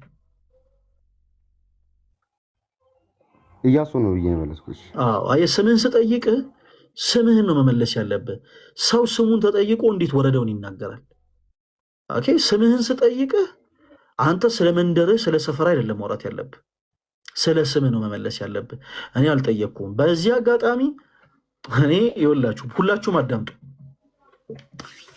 የትኛውም ፕሮቴስታንት ነው ብላችሁ እነዚህን ሁለት ጥያቄዎች አይመልስ። የትኛውም የማይመልሰው ጎበዝ ስለሆነ ሰነፍ ስለሆነ ምን አይደለም፣ ፕሮቴስታንቲዝም መሰረት ስለሌለው። እኔ ስለ እውነት ነው የምላችሁ። ይሄንን ሁለት ጥያቄ በጣም በዚህ አጋጣሚ የሆነች ነገር ብዬበት ልለፍ። የሆኑ ሰዎች ፕሮቴስታንት የሆኑ ሰዎች ላይቭ ከፈቱና ቁጭ ብለው የሆነ ጥያቄ ፈለገ አትናቴዎስ ሲጠይቅ ሰማን ምናምን። ምን አይነት ጥያቄ? ስዕላትን ማን ነው ሳሉ ያላችሁ? ከየት አመታችሁ ነው የሰራችሁ? ርብ አተረ ከባድ ጥያቄ በስማ ምናምን ብለው ፈገግ አሉ ምናምን። ጋይስ በደንብ አዳምጡ። ከዛ ሳቁ ምናምን በቃ እንለፈው ምናምን አሉ። ጋይስ ችግር እኔ ላይቭ ላይ አትምጡ። ሁላችሁም አዳምጡ። እኔ ላይቭ ላይ መምጣት ለብዙ ፕሮቴስታንቶች ሊጨንቅ ይችላል። እኔ ላይቭ ላይ አትምጡ። መታችሁ አትመልሱ፣ ግድ የለም። ጥያቄ ለሆነበት ፕሮቴስታንት ግን እናንተ በግላችሁ ቪዲዮ ስሩና ምላሽ ስጡ። አሁን እየተጠየቃችሁት ስለ ኦርቶዶክስ ቤተክርስቲያን አይደለም፣ ስለ ሌላ ነገር፣ ስለ ራሳችሁ አስተምሮ ነው። ስዕላት መጽሐፍ ቅዱሴ ናቸው ወይንስ አይደሉም? አይደሉም። ኦኬ እሺ። መጽሐፍ ቅዱሳችሁ ላይ ደግሞ ባይዘው ይሄ ብቻ አይደለም። አዲሱ መደበኛ ትርጉም አዲስ የወጣው መጽሐፍ ላይ ክርስቶስ ኢየሱስ የእሾህ አክሊል አድርጎ ስዕሉ አለ ውስጡ ገጽ ውስጥ። እሱን ደግሞ በቅርብ ጊዜ ፈልጌ አምጥቼ ደግሞ አሳያችኋለሁ። እሺ ስዕላት መጽሐፎች አይደሉም ይሏቸዋል። በጣም ጥሩ። እሺ ሁለት ጥያቄ ብቻ ለፕሮቴስታንት ወንድሞቻችን፣ ሁለት ጥሩ ጥያቄ። አንደኛ ይኸው እዚህ ወንድማችን የያዘው መጽሐፍ ቅዱስ ላይ ይኸው ፎቶ ላይ እንደምታዩት ይህ ወንድማችን መጽሐፍ ቅዱስ ይዟል። መጽሐፍ ቅዱስ ላይ የመስቀል ስዕል አለ። እሺ እዚህ ጋር ይኸው ሌላ የመስቀል ስዕል አለ። እዚህ ጋር ሶስተኛ ሌላ የመስቀል ስዕል አለ። አይ አታሚ ነው የሳለው እንዳይባል ደግሞ በደንብ ተከታተሉ። ይሄኛው እሱ የያዘው የመጽሐፍ ቅዱስ በመጽሐፍ ቅዱስ ማህበር የታተመ ነው። እዚህ ጋር ያሉት ደግሞ ከመጽሐፍ ቅዱስ ማህበር እውቅና ውጪ በባቢሊካር ኢንተርናሽናል ዊች ሚንስ በፕሮቴስታንቶች ብቻ የታተሙ ናቸው። በፕሮቴስታንቶች ብቻ። ይሄው እዚህ ጋር ሌላ ስዕል፣ ይሄው እዚህ ጋር ሌላ ስዕል። አንደኛ ጥያቄ ማን ነው ሳሉ ያላችሁ? ሁለተኛ ጥያቄ ከየት አምጥታችሁ ሳላችሁት? የትኛውም ፕሮቴስታንት በቀጥታ ከመለሰ ይወላችሁ ካለበት የክህደት ትምህርት 50% ወደ እውነተኛዋ ወደ ኦርቶዶክስ ቅዱስ ቤተክርስቲያን ተጠቅቷል ማለት ነው ባጭሩ። የትኛውም ፕሮቴስታንት በቀጥታ ይመልስላችሁ።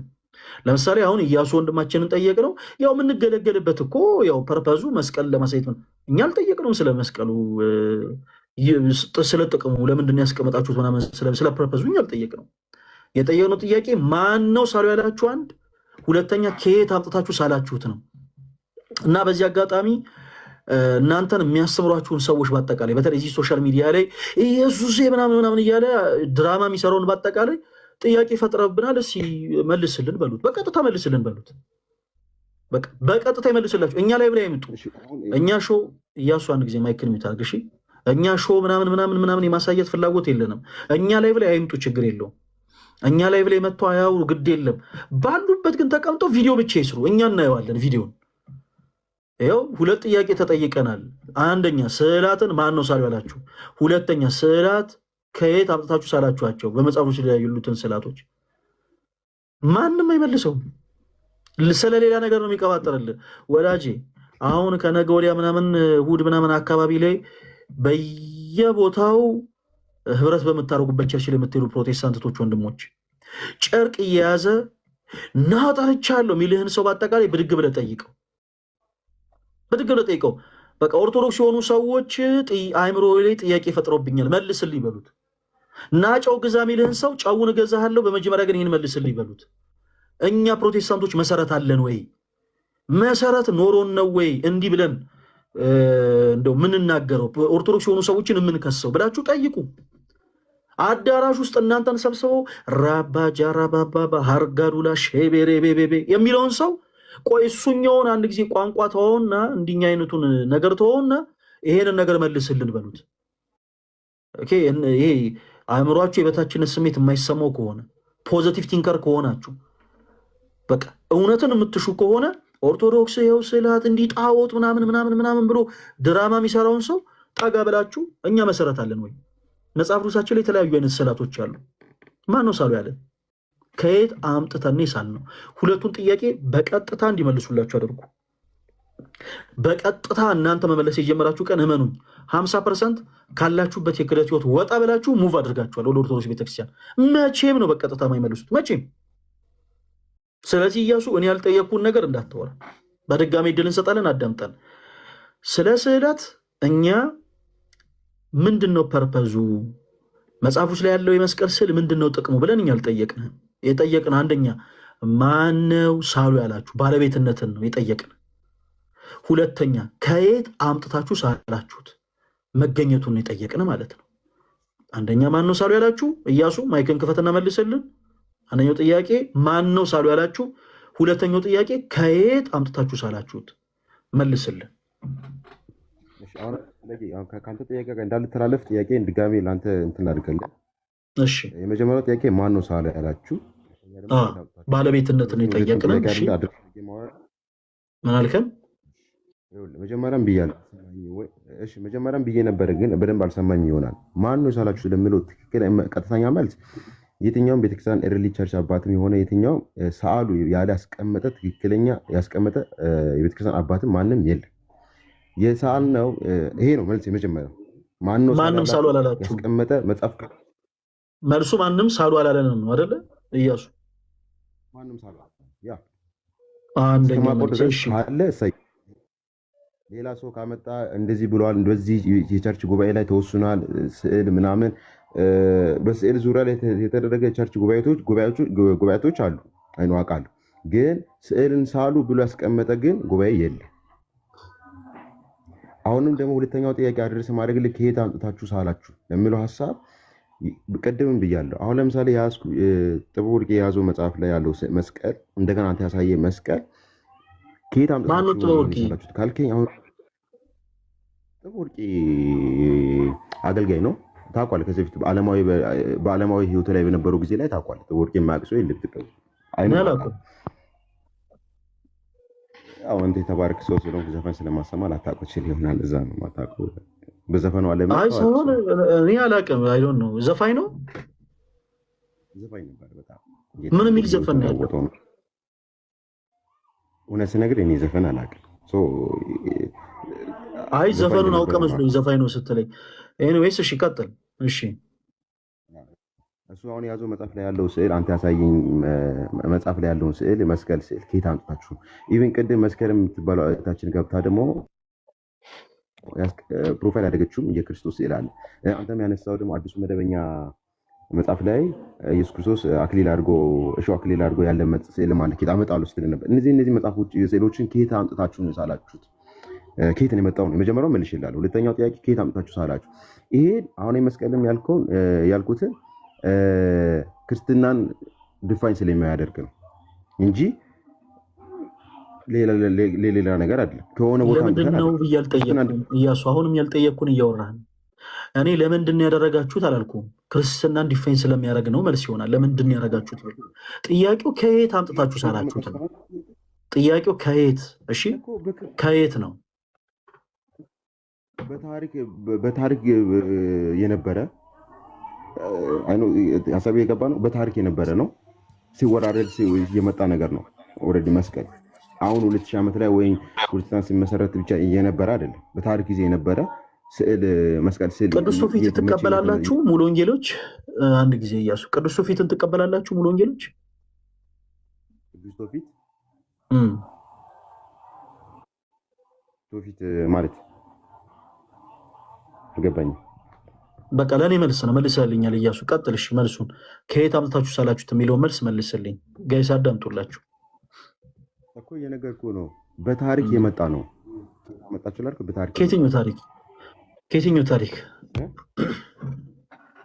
ለምሳሌ ከክርስቶስ መሰቀል ጋር በተያያዘ መልኩ ማለት ነው እኮ። የትኛው ታሪክ?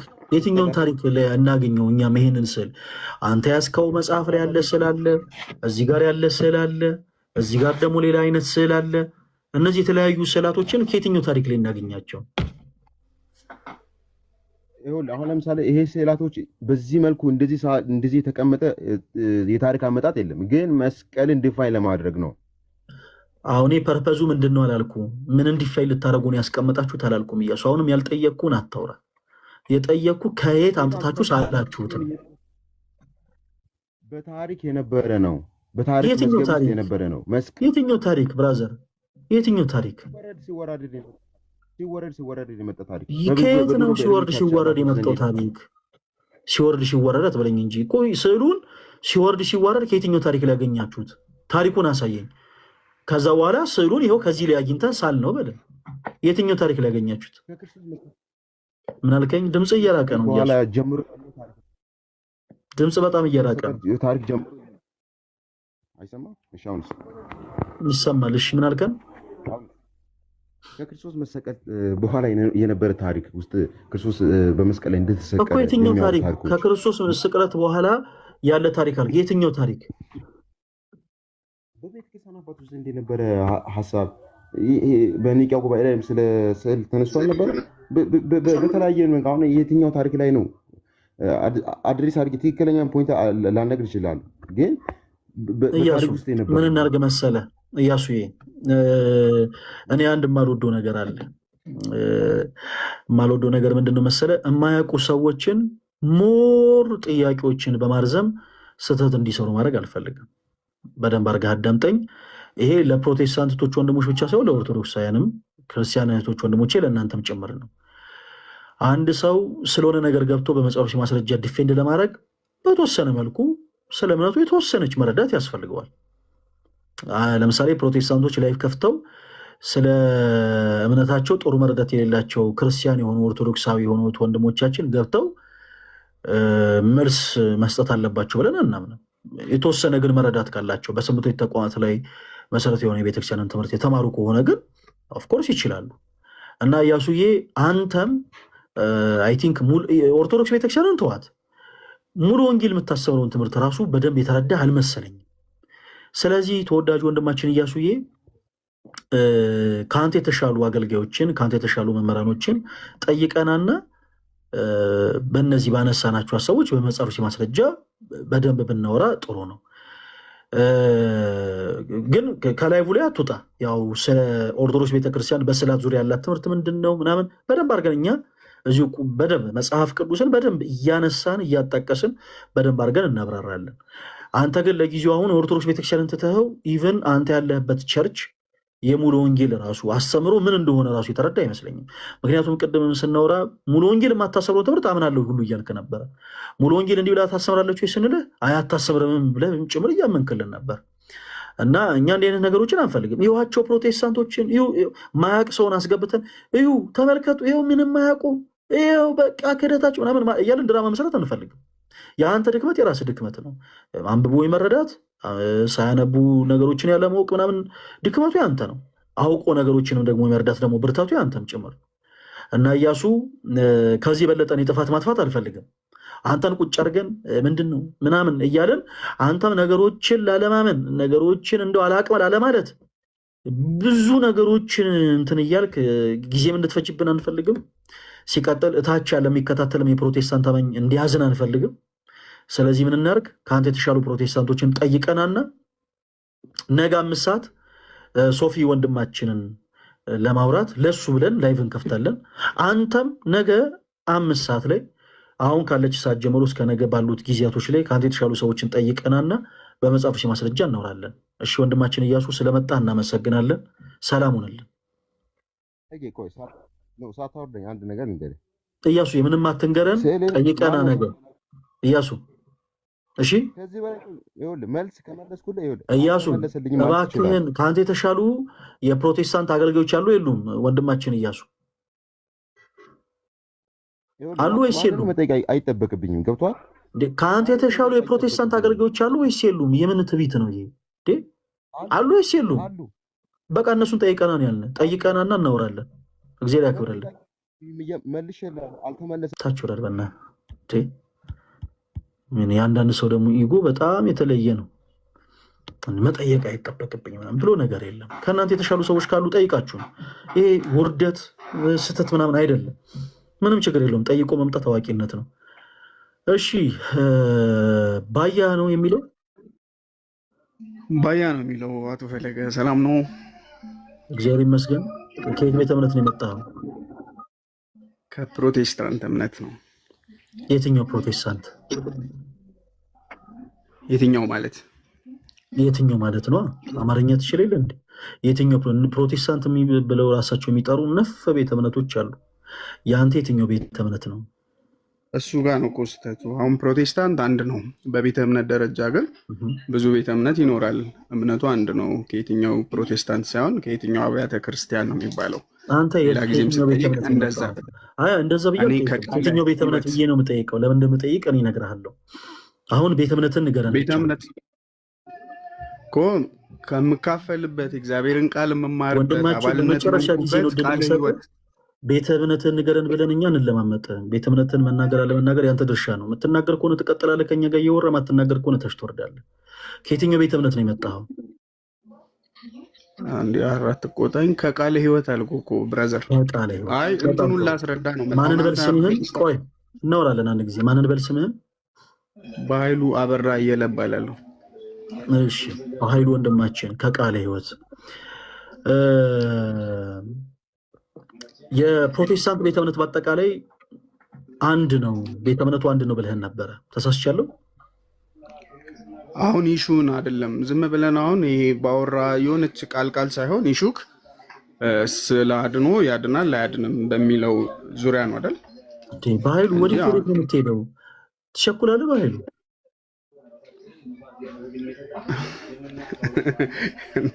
እሺ ጠይቀኝ።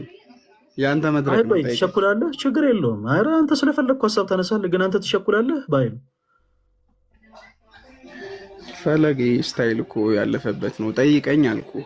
ችግር የለውም። እኔ አሁን ስታይሉ አልፏል ወይስ አላለፈም አይደለም። ዳስናማ ፖይንት። አንተ ግን ትሸኩላለህ ወይ ነው የጠየኩት። ትሸኩላለህ በኃይሉ? ገባኝ እኮ አባ ላውራ አይደል የገባሁት። ትቸኩላለህ ወይ በኃይሉ? አልቸኩልም፣ ላውራ ነው የገባሁት። በቃ ችላ ለማለት ሊያንቀ አይገባም። እሺ አትቸኩልም፣ እኛም አንቸኩልም። ሁላችሁም ኮሜንት ላይ አንቸኩልም እያላችሁ ጻፉለት። በኃይሉ ተረጋግተህ እሺ ፈለገ እሺ በኃይሉ ተረጋግተህ የገባህበትን ጉዳይ እኛ እናወራለን። አሁን ገባህና ምን አልከን መሰለህ? አሁን 2 እግር አለኝ ተብሎ ወደ ዛፍ አይወጣም። አሁን እኔ ስለዚህም ነገር ላውራ ስለዚህም ነገር ላውራ አይባልም። በመጀመሪያ ገባህና ምን አልከን መሰለህ? ፕሮቴስታንቶች አንድ ናቸው። ፕሮቴስታንት የሚባል ቤተ እምነት አንድ ቤተ እምነት ነው ምናምን አልከን። ኦኬ አሁን አንተ ልታረመን እንደሞከርክ ሁሉ እኛም ደግሞ ልናረመህ እንሞክር። 2 ነገሮች እናነሳለን። ከዛ በፊት ግን እርግጠኛ ነህ? እሱን እርግጠኛ ሆነ ንገረን። ፕሮቴስታንት በአጠቃላይ አንድ ቤተ እምነት ነው ወንድማችን በኃይሉ? ፈለገ አዳምጠኛ እንደጠየቀኝ ሁላ ማለት ነው። ፕሮቴስታንት የሚባል እምነት አለ። እምነት ኦርቶዶክስ እምነት አለ። አንድ ቤተ እምነት ነው ሁሉም። ጥያቄው ፕሮቴስታንት የሚባል ሁሉም አንድ ቤተ እምነት ነው ወይ? አዎ አንድ ቤተ እምነት ነው። ፕሮቴስታንት የሚባል እምነት አለ። እምነት ካቶሊክ እንደሚባለው ኦርቶዶክስ እንደሚባለው ማለት ነው። አዎ ከዛ አንጻር ለምሳሌ አሁን ከደብር አንጻር በርካታ ደብሮች እንዳሉት ከእምነት አንጻር አጥቢያና ቤተ እምነት እኮ ይለያያሉ። ይኸውልህ ለምሳሌ ኦርቶዶክስ ቤተክርስቲያን አጥቢያዎች አሏት። አጥቢያዎች በአጠቃላይ ግን የተለያዩ ቤተ እምነቶች አይደሉም፣ አጥቢያ ናቸው።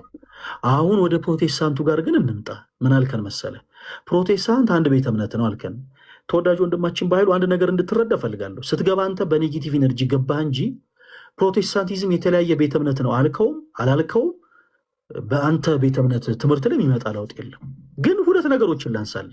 አንደኛው እዚህ ውስጥ ያላችሁ ሁላችሁም ክርስቲያን ወይ ዘር ክርስቲያን የሆናችሁ ፕሮቴስታንት የሆናችሁ ዌብሳይታችሁን ትከፍቱና የኢትዮጵያ ወንጌላውያን አብያተ ክርስቲያናት ህብረት ብላችሁ ሰርች ታደርጋላችሁ እና የኢትዮጵያ ወንጌላውያን አብያተ ክርስቲያናት ህብረትን ሰርች ታደርጉ በውስጡ 64 አባል ቤተ እምነቶች እንዳሉ ያካትትላችሁና አባል ቤተ እምነቶች ብሎ የ64ቱንም ቤተ እምነቶች ስያሜ ይዘረዝራል።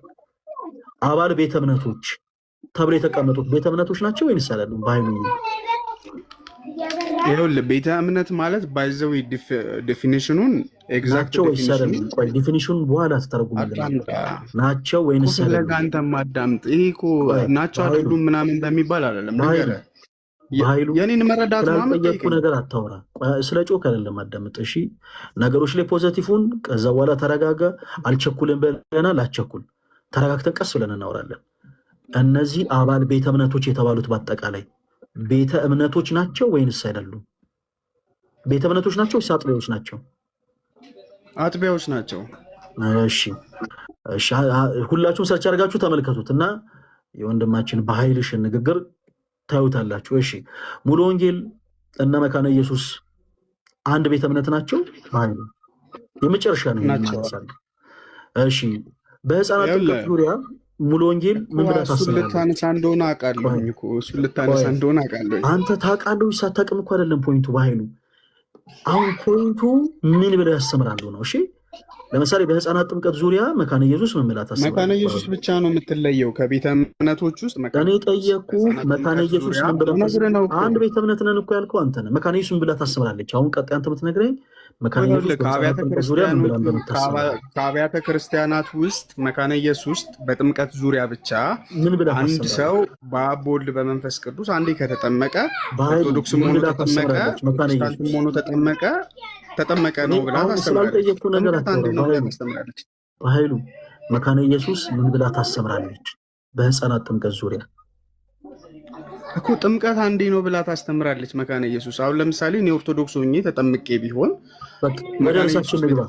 በኃይሉ በቃ ችግር የለውም፣ በቃ ችግር የለውም። ወደ ርዕሳችን ንግባ። እሺ ኤኒዌይስ አንተ እንደፈለግ አድርገህ ነው። እኛ ተሳስተናልም እኛ አልተሳሳትንም፣ ችግር የለውም። እኛ ማሳየት ያለብንን አሳይተናል። ውይይታችን ግን እንቀጥል። አሁን እንዲህ አይነት ነገሮች ጉልቻ ቢቀያየር ወጣ ያጣፍጥም ይባላል እና እንትን ቸርች እንትን ቸርችም ተቀያየሩ ምንም ለውጥ ስለሌለው ሁሉም ከክርስቶስ እውነት የራቀ ነው ብለን እኛ ክርስቲያኖች ስለምናምን ለእኛ ምንም ለውጥ የለውም። እናንተ ግን እዛው ፊክስ አድርጉት፣ ወደፊት ሙቭ እናደርጉ። ከስርዓት ጋር ተያይዞ ጥያቄዎች አሉ ብለህ ነበር የገባኸው በኃይሉ እና ሲያድንም አይነት ነገር እያልከን ነበረ መሰለኝ። ልክ ነው። እሺ ምንድን ነበረ ጥያቄ? ሁላችሁም አዳምጡት። በኃይሉ አይደለም አሁን ለምሳሌ ልጁን ስጠይቀው አንተ ያዝከው ቤተ እምነት መጽሐፍ ቅዱስ ላይ መስቀል አለ፣ ያንን መስቀል ማንሳሉ አላችሁ የሚል አመክንዮ ነው ያመጣኸው ማለት ነው። ኦልሬዲ ከስዕለ አድኖ ጋር ተያይዞ የፕሮቴስታንት ያምና አሁንም አንተም እንድታብራራው በኦርቶዶክስም እምነት ዘንድ ጠንከር አድርገህ እንድትገልጽ እውነታ ካለህም ደግሞ እኔም ለምን መጽሐፍ ቅዱሳዊ ሀሳብ ከሆነ ብሊቭ እንዳደረግ መነጋገር ያለብን መጽሐፍ ቅዱስ ላይ ስለተሳለው ስዕል ሳይሆን መጽሐፍ ቅዱስ ላይ የተሳለው ስዕል ባይ ዘ ዌይ ኢንተርናሽናል ብራንድ ነው። ክርስትና እንደ ክርስቲያን መጽሐፍ ቅዱስ ላይ የክርስትና መገለጫ ወይም ደግሞ ኢንተርናሽናል መለያ የሆነው መስቀል ነው። መለያ የሆነው ማለት ነው። ይሄ አንድ ሰው በክርስትና እምነት ውስጥ እንዳለ ማሳያው ምልክቱ ነው። ኢንተርናሽናሊ መለያው ስለሆነ ቀይ መስቀል፣ ቀይ ጨረቃ፣ ቀይ ኮከብ፣ ኮከብና ጨረቃ ላይክ እንደሚባለው ይሄ መለያ ነው ማለት ነው። ሶ ይሄ መጽሐፍ ቅዱስ ላይ ያለው ጀርባው ላይ ወይም ደግሞ ፊት ለፊቱ ላይ ያለው መስቀል ስዕለ አድኖ ጋር እኩል ተነጻጽሮና ተወዳድሮ እናንተም መጽሐፍ ቅዱስ ላይ መስቀል ስላችኋል እኮ የሚል አመክንዮ ማምጣት ተገቢ አይደለም ነው። እንደ ፕሮቴስታንት ጥያቄያችን መጽሐፍ ቅዱስ ላይ ያለው አመክንዮ ሳይሆን እናንተ ውስጥ ያለው የፈረንጅ ስዕላት፣ ለምሳሌ አሁን የሚታወቅ አክተር አለ አይደል? የሚታወቅ የፊልም አክተር አለ በህይወት ያለ የምናውቀው ዛሬም ላይ የነበረ ማለት ነው። የኢየሱስ ክርስቶስን የስቅለት ስዕልን የተወነ ማለት ነው። የእሱ ስዕል አድኖ ነው ተብሎ ይሰገድለታል። ግለሰቡ እያወቅ ነው ማለት ነው። ግለሰቡ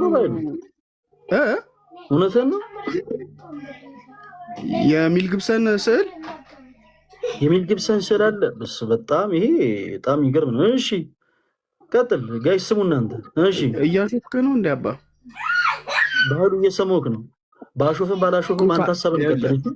አትነጫነጭ፣ ሀሳብን ብቻ ቀጥል። እሺ አዳምጡ እናንተ። እሺ ፈለገ ይሄ ወለቁ ችግር። አሁን አንተ ሪያሊቲውን አታስተምርም ለሰው። ባይዘው አማርኛ ጎበዝ ስለሆንክ ባህሉ የሆነ በቃ ከቅስና አይደለም። ቆይ ስሜቴ እየሆንክ ነው። ስሜትን እንቆጣጠርል። እንደዚህ አሁን እየወራ ከሆነ አይሰማም የምታወራው ነገር። ለምን ማይክን ሚውት አድርገነዋል? ስሜቴ አትሁን። አንተ የመጣበት ሞቲቭ ነው። አሁን ነገሮችን እንዳናወራ ያደረገው ምንድን መሰለህ? አንተ የመጣበት ሞቲቭ ነው። በመጀመሪያ ስትመጣ በኔጌቲቭ ኢነርጂ ነው የመጣኸው።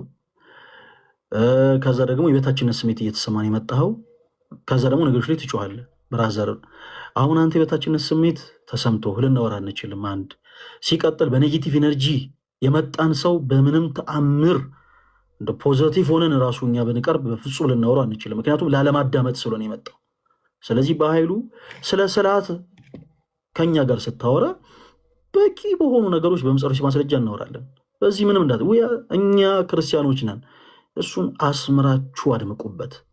በመጽሐፍ ቅዱስ ማስረጃ በደንብ እናወራለን። አሁን እኛ ግን እንደው ሰምተነው የማናውቀው ከባለቤቱ ያወቀ እንትን ነው ይባላል እና እኛ ክርስቲያኖች ነን። በእኛ ቤተ እምነት ውስጥ ጭራሽ ሰምተነው ጭራሽ እንደው አድምጠነውም ተመልክተነውም የማናውቀውን ነገር ነው አንተውን የነገርከን። የሚሊ ግብሰን ፎቶ ስዕሉ ስላድኖ ተብሎ በቤተክርስቲያን ውስጥ አለ ብለናል። ይሄ በጣም ነው ያስገርመኝ ነው። ይገርማል ያሉ እውነትን ያልኩ ለዛ ነው። እና አንተ አሁን እያሾፍክ ነው እንዲህ ምናምን ብለህ አትበሳጭ እሺ። ባይሉ ይሄ ካፌ ወይ ሬስቶራንት አይደለም። አንተ የምትፈልገውን አይነት ሰርቪስ ልንሰጥ አይደለም ያስገባን። አንተ የምትናገረው ነገር ለእኛ ለጆሮአችን ሊቆረቁረን ይችላል፣ እናደምጣለን። እኛ የምንናገረው ንግግር ለአንተ ለጆሮ ቢቆረቁርህም የማድመጥ ግዴታ አለብህ እኛ እንደምናደምጥህ እሺ። አሁን ከስሜቴነት ራቅበል እና በተረጋጋ መንፈስ የጀመርከውን ሀሳብ ቀጥል። ማይክን ክፈተውን ባይሉ ስሜቴ ስትሆን ብቻ ነው ማይክን ሚዩት የምናደርገው። ይቅርታ ፈለገ ባይዘዌ ሳይኮሎጂ ነው የተማርኩትኝ። ዲግሪም በዛ ነው የጨረስኩትኝ። 2 ዲግሪ አለኝ። ሰው ብዙ ቀድሞ አንተ እንዲህ ነህ ሰልፍ ዲፌንስ ይባላል በትምህርት ዓለም ማለት ነው። ይሄ ሰው ተናደሃል፣ ያልተናደደውን ተናደሃል ስትለው የበለጠ ይናደዳል።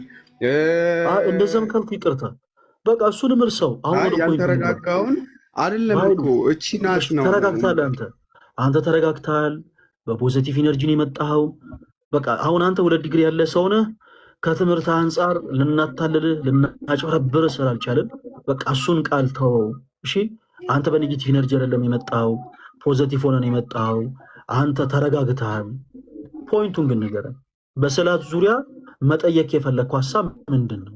እናውራ። መጽሐፍ ቅዱስን ከፍተን እሱን ነው እያልኩ ያለሁት። እኔ እያልኩ ያለሁት እግዚአብሔር በቃሉ በሰማይም በምድር ከምድርም በታች ባለ ሁሉ ምስል ቀርጸ አታምልክ የሚል ጥቅስ አለ አይደል? በበርካታ ጊዜ የምታነሳት አንተ ሁል ጊዜ ክርክሮች ላይ እቺ መጽሐፍ ቅዱስ ማንሳለው አላችሁ የሚል ዲፌንስ ብቻ ነው ማለት በተደጋጋሚ ጊዜ እያዳመጥኩ ነው። አንተ አንድ ጊዜ በኃይሉ ቆይ ወደ ፖይንቱ እንግባ እሺ። በቃ አሁን ይሄንን ጥያቄ ለአንተ አልጠይቅህም። ኦኬ አንተ አሁን ባለ ሪሰርች ባለ እውቀት ልክ መዝነህ 2 ዲግሪ ያለ ሰው ነህ ምናምን ነገር እና ተምረህ አሁን ያገኘኸው ሪዛልት ምንድን ነው? እነዚህ ጥያቄዎች በአጠቃላይ ናቸው ፕሮቴስታንቱን እንዳይወሩ እያደረጉት እያልከ ነው። እኛን ጠይቀህም ይሄንን። እሺ ስለ ስዕላት ግን እናውራ። አሁን እንዴት ወደ ፖይንት እንደሚገባ እናሳይ። በኃይሉ ዳርዳር እያልክ ስለሆነ አንተ ከመጣበት ቤተ እምነት አስተምሮ ተነስተ በመጽሐፍ ቅዱስ ማስረጃ ታወራለህ፣ እኛም በመጽሐፍ ቅዱስ ማስረጃ እናወራለን። ስዕላት መጽሐፍ ቅዱሳዊ ናቸው ወይንስ አይደሉም ብለህ ነው የምታምነው? በኃይሉ አዳምጡላችሁም። አሁን መጽሐፍ ቅዱሳዊ አይደሉም ብዬ ነው የማምነው። እሺ እንዳልሆነ የሚናገር አንድ የመጽሐፍ ቅዱስ ማስረጃ ስጠን። በኃይሉ ምን ላይ ነው ማለት ምን ማለት ነው? ስዕላትን አምልክ የሚል የመጽሐፍ ቅዱስ ክፍል አውጣልኝ ነው። እኔ እኮ ልማር ነው። አንተ እኔ ስዕላትን አምልክ የሚል አላልኩህም። ያላልኩትን ብላላት በለኝ። በኃይሉ እባክህን ተረጋጋ። ቅድም ትቸኩላለህ ወይ ብዬ የጠየኩህ ለዚህ ነው። ተረጋግተህ ቀስ ብለህ ነገር የለም እንዴ? እሺ ይቅርታ፣ ከዚህ ውጭ የማውቀው ነገር ስለሌለም ይቅርታ። በኃይሉ እባክህን አዳምጠኝ። እባክህን እኔ አላልኩህም ታመልካለህ ወይንስ አታመልክም አላልኩህም። ስዕላት መጽሐፍ ቅዱሳዊ ናቸው ወይንስ አይደሉም ስንልህ አይደሉም ብለህናል። እንዳልሆኑ የሚናገር አንድ የመጽሐፍ ቅዱስ ማስረጃ ስጠን። አንተ መጽሐፍ ቅዱስ የመሰረት ሳይኖርህ ክርስቲያን የሆኑ ሰዎችን እናንተ መጽሐፍ ቅዱስ የመሰረት የላችሁም የማለት ሞራል የለህም። ስለዚህ አንድ ማስረጃ ያወጣ። ለምሳሌ እኛው ፕሮቴስታንቶች አንድ ትምህርቶቻቸው ከመጽሐፍ ቅዱስ ውጭ ናቸው ብለን እናምናለን። ብትጠይቀን እንነግርሃለን። ወደ በኋላ ስትጠይቀን ስንነግርህ እኛ ግን መጽሐፍ ቅዱስ የመሰረት ሳይኖረን አይደለም። ለምሳሌ በሳሊቬሽን ላይ እኛ ትምህርታችን መጽሐፍ ቅዱስ የመሰረት ያለው ስለሆነ በኮንፊደንስ የፕሮቴስታንት ወንድሞቻችን የሳልቬሽን ትምህርት ሰው ሰራሽ አጋንንታዊ ትምህርት ነው ብለን እናምናለን። የማመን መብት ስላለን። እናንተ የትኛው መሰረት ኖሯችሁ ነው ካልገን ግን አበጥረን ነው የምናሳይ መጽሐፍ ቅዱስን ገልጠን። ስለዚህ አሁን አንተም ቀጥታ ወደ ማስረጃ።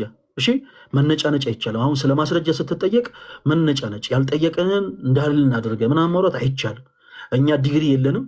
ዲግሪ ሳይኖረን ግን ያው እንዲህ አይነት ሰዎች የሚጠቀሙበትን ሲስተም እናውቀዋለን ከልምድ አንጻር።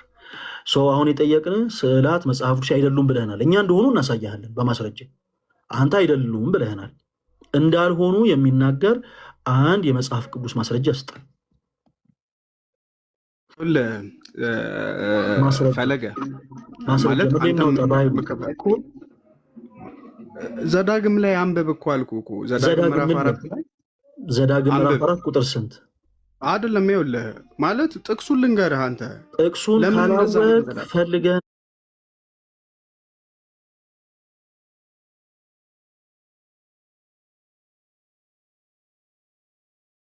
አንተ ስለተነጫነጭክ የሆኑ ነገሮችን ስላወራ አይደለም እናዳምጥ።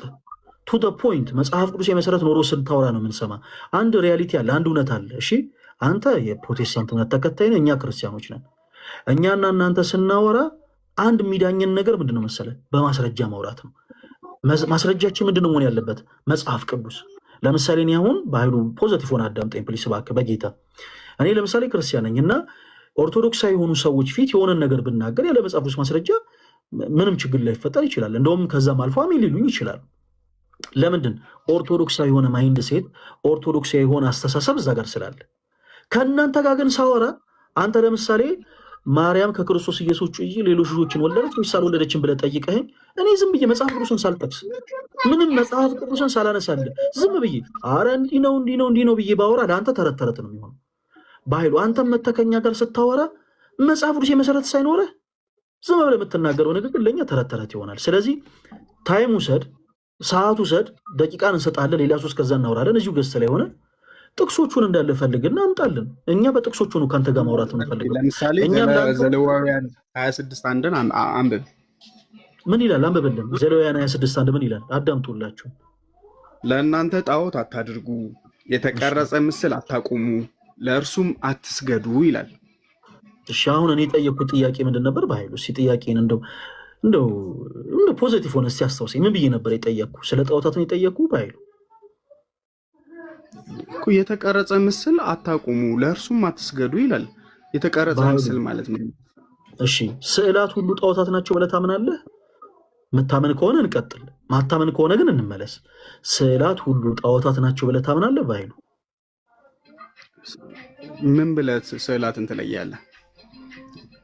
ምን አውቃለሁ እኔ። አንተ የምታምነው ንገረኝ። ስዕላት ሁሉ እኛ ስዕላቶች ሁሉ ጣዖታት ናቸው ብለን አናምንም። አንተ ስዕላቶች ሁሉ ጣዖታት ናቸው ብለህ ታምናለህ? በኃይሉ ለምሳሌ እኔ ፎቶ ይኖራል። እኔ የጠየቁት ስለ ስዕል ነው። በቃ ቴንኪው።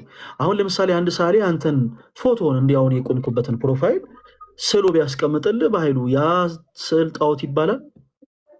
ጣዖት የሚሆነው አልኩ እኮ የኔን ስዕል ለምሳሌ አሁን ባለቤቴ ብታመልከው ብትሰግድ ለዛ ስዕል ጣዖት ይሆናል ነው። ስዕል በራሱ ግን ጣዖት አይሆንም። በጣም ጎበዝ ልጅ። አሁን አየህ፣ በጣም ጥሩ ነገሮችን በቃ እየተገለጡልህ ነው። ሶ የእኛ ፖይንት አሁን ስለ ስዕላት ነው፣ እሺ፣ ስለ ጣዖታት አይደለም። እኛ ክርስቲያኖች ነን በኃይሉዬ፣ እና እኛ ክርስቲያኖች ጣዖታትን አብዝተን ነው የምንጸየፈው። ጣዖታት ይመለካሉ ወይስ አይመለኩም? ይሰገድላቸዋል ወይስ አይሰገድላቸውም ብለን ሰፊ ታይም ወስደን የምናወራ መኞች አይደለንም። ዌአር ክርስቲያንስ፣ በክርስቶስ ነው ክርስቲያን የሆነው። እውነተኛ ከሆነው የወይን ግንድ ከሆነው ከክርስቶስ ኢየሱስ ጋር በማመን የተጣበቅን ቅርንጫፎች ነን። ስለ ጣዖት ታይም ወስደን የምናወራ ሰዎች አይደለንም። አሁን እኛ የጠየቅን ስለ ጣዖት አይደለም። አንተም የመጽሐፍ ቅዱስ ማስረጃ ገልጠ ስትወጣ ከዚህ በኋላ ተማምነናል። ስለ ጣዖት አይደለም ማስረጃ መሰጠን፣ እሺ፣ ስለ ስዕላት ነው። አሁን እኛ ስለ ስዕላት ነው በቃ ኒውትራል አድርገን የጠየቅን። ስዕላት መጽሐፎች አይደሉም ብለህ እባክህን እስኪጨርስ አዳምጠኝ። በኃይሉ እስኪጨርስ ካላደመጥከኝ ምኑን ነው የምትመልስልኝ? እንደው በጌታ በኢየሱስም በጣም አስቸጋሪ ነገር ነው። እስኪጨርስ አዳምጠኝ ፕሊስ። ስዕላት መጽሐፍ ቅዱሴ ናቸው ወይንስ አይደሉም ስንልህ አይደሉም አልከን። እሺ እንዳልሆኑ የሚናገር አንድ የመጽሐፍ ቅዱስ ማስረጃ ስጠን። አንድ የመጽሐፍ ቅዱስ ማስረጃ ስጠን። ስዕላት መጽሐፍ ቅዱሴ እንዳልሆኑ የሚናገር አለ። ከዛ አንተ ስለ ጣዖት ነው አነሳለን። እኛ ስለ ጣዖት አልጠየቅንም። ለጣዖት እንዴት ስገዱ ብላ ቅዱስ ቤተክርስቲያን ታስተምራለች? በፍጹም አታስተምርም። ጣዖታትን አብዝተን እንጸየፋለን። ኦኬ፣ ስለ ጣዖት አይደለም እኛ የጠየቅን። እኛ በፍቅር የጠየቅን ስለ ስዕላት ነው። ለምሳሌ እዚህ መጽሐፍ ቅዱስ ላይ ያለው ስዕል ይሄ ስዕል ነው፣ መጽሐፍ ቅዱሳዊ ይዘት ያለው ስዕል ማለት ነው። እኛ እየጠየቅን ያለ ነው ስለዚህ ነው።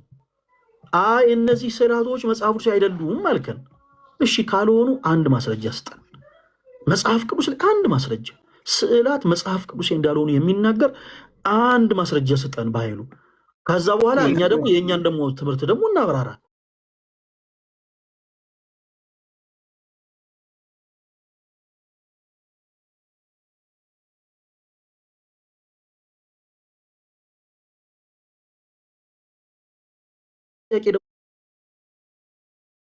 ካለ ደግሞ ድጋሚ ትጠይቀናል። ማስረጃ ካለ ግን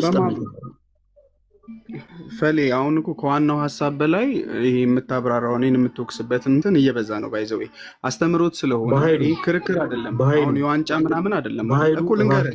ለምሳሌ ልንገርህ፣ በኃይሉ አትንገረኝ።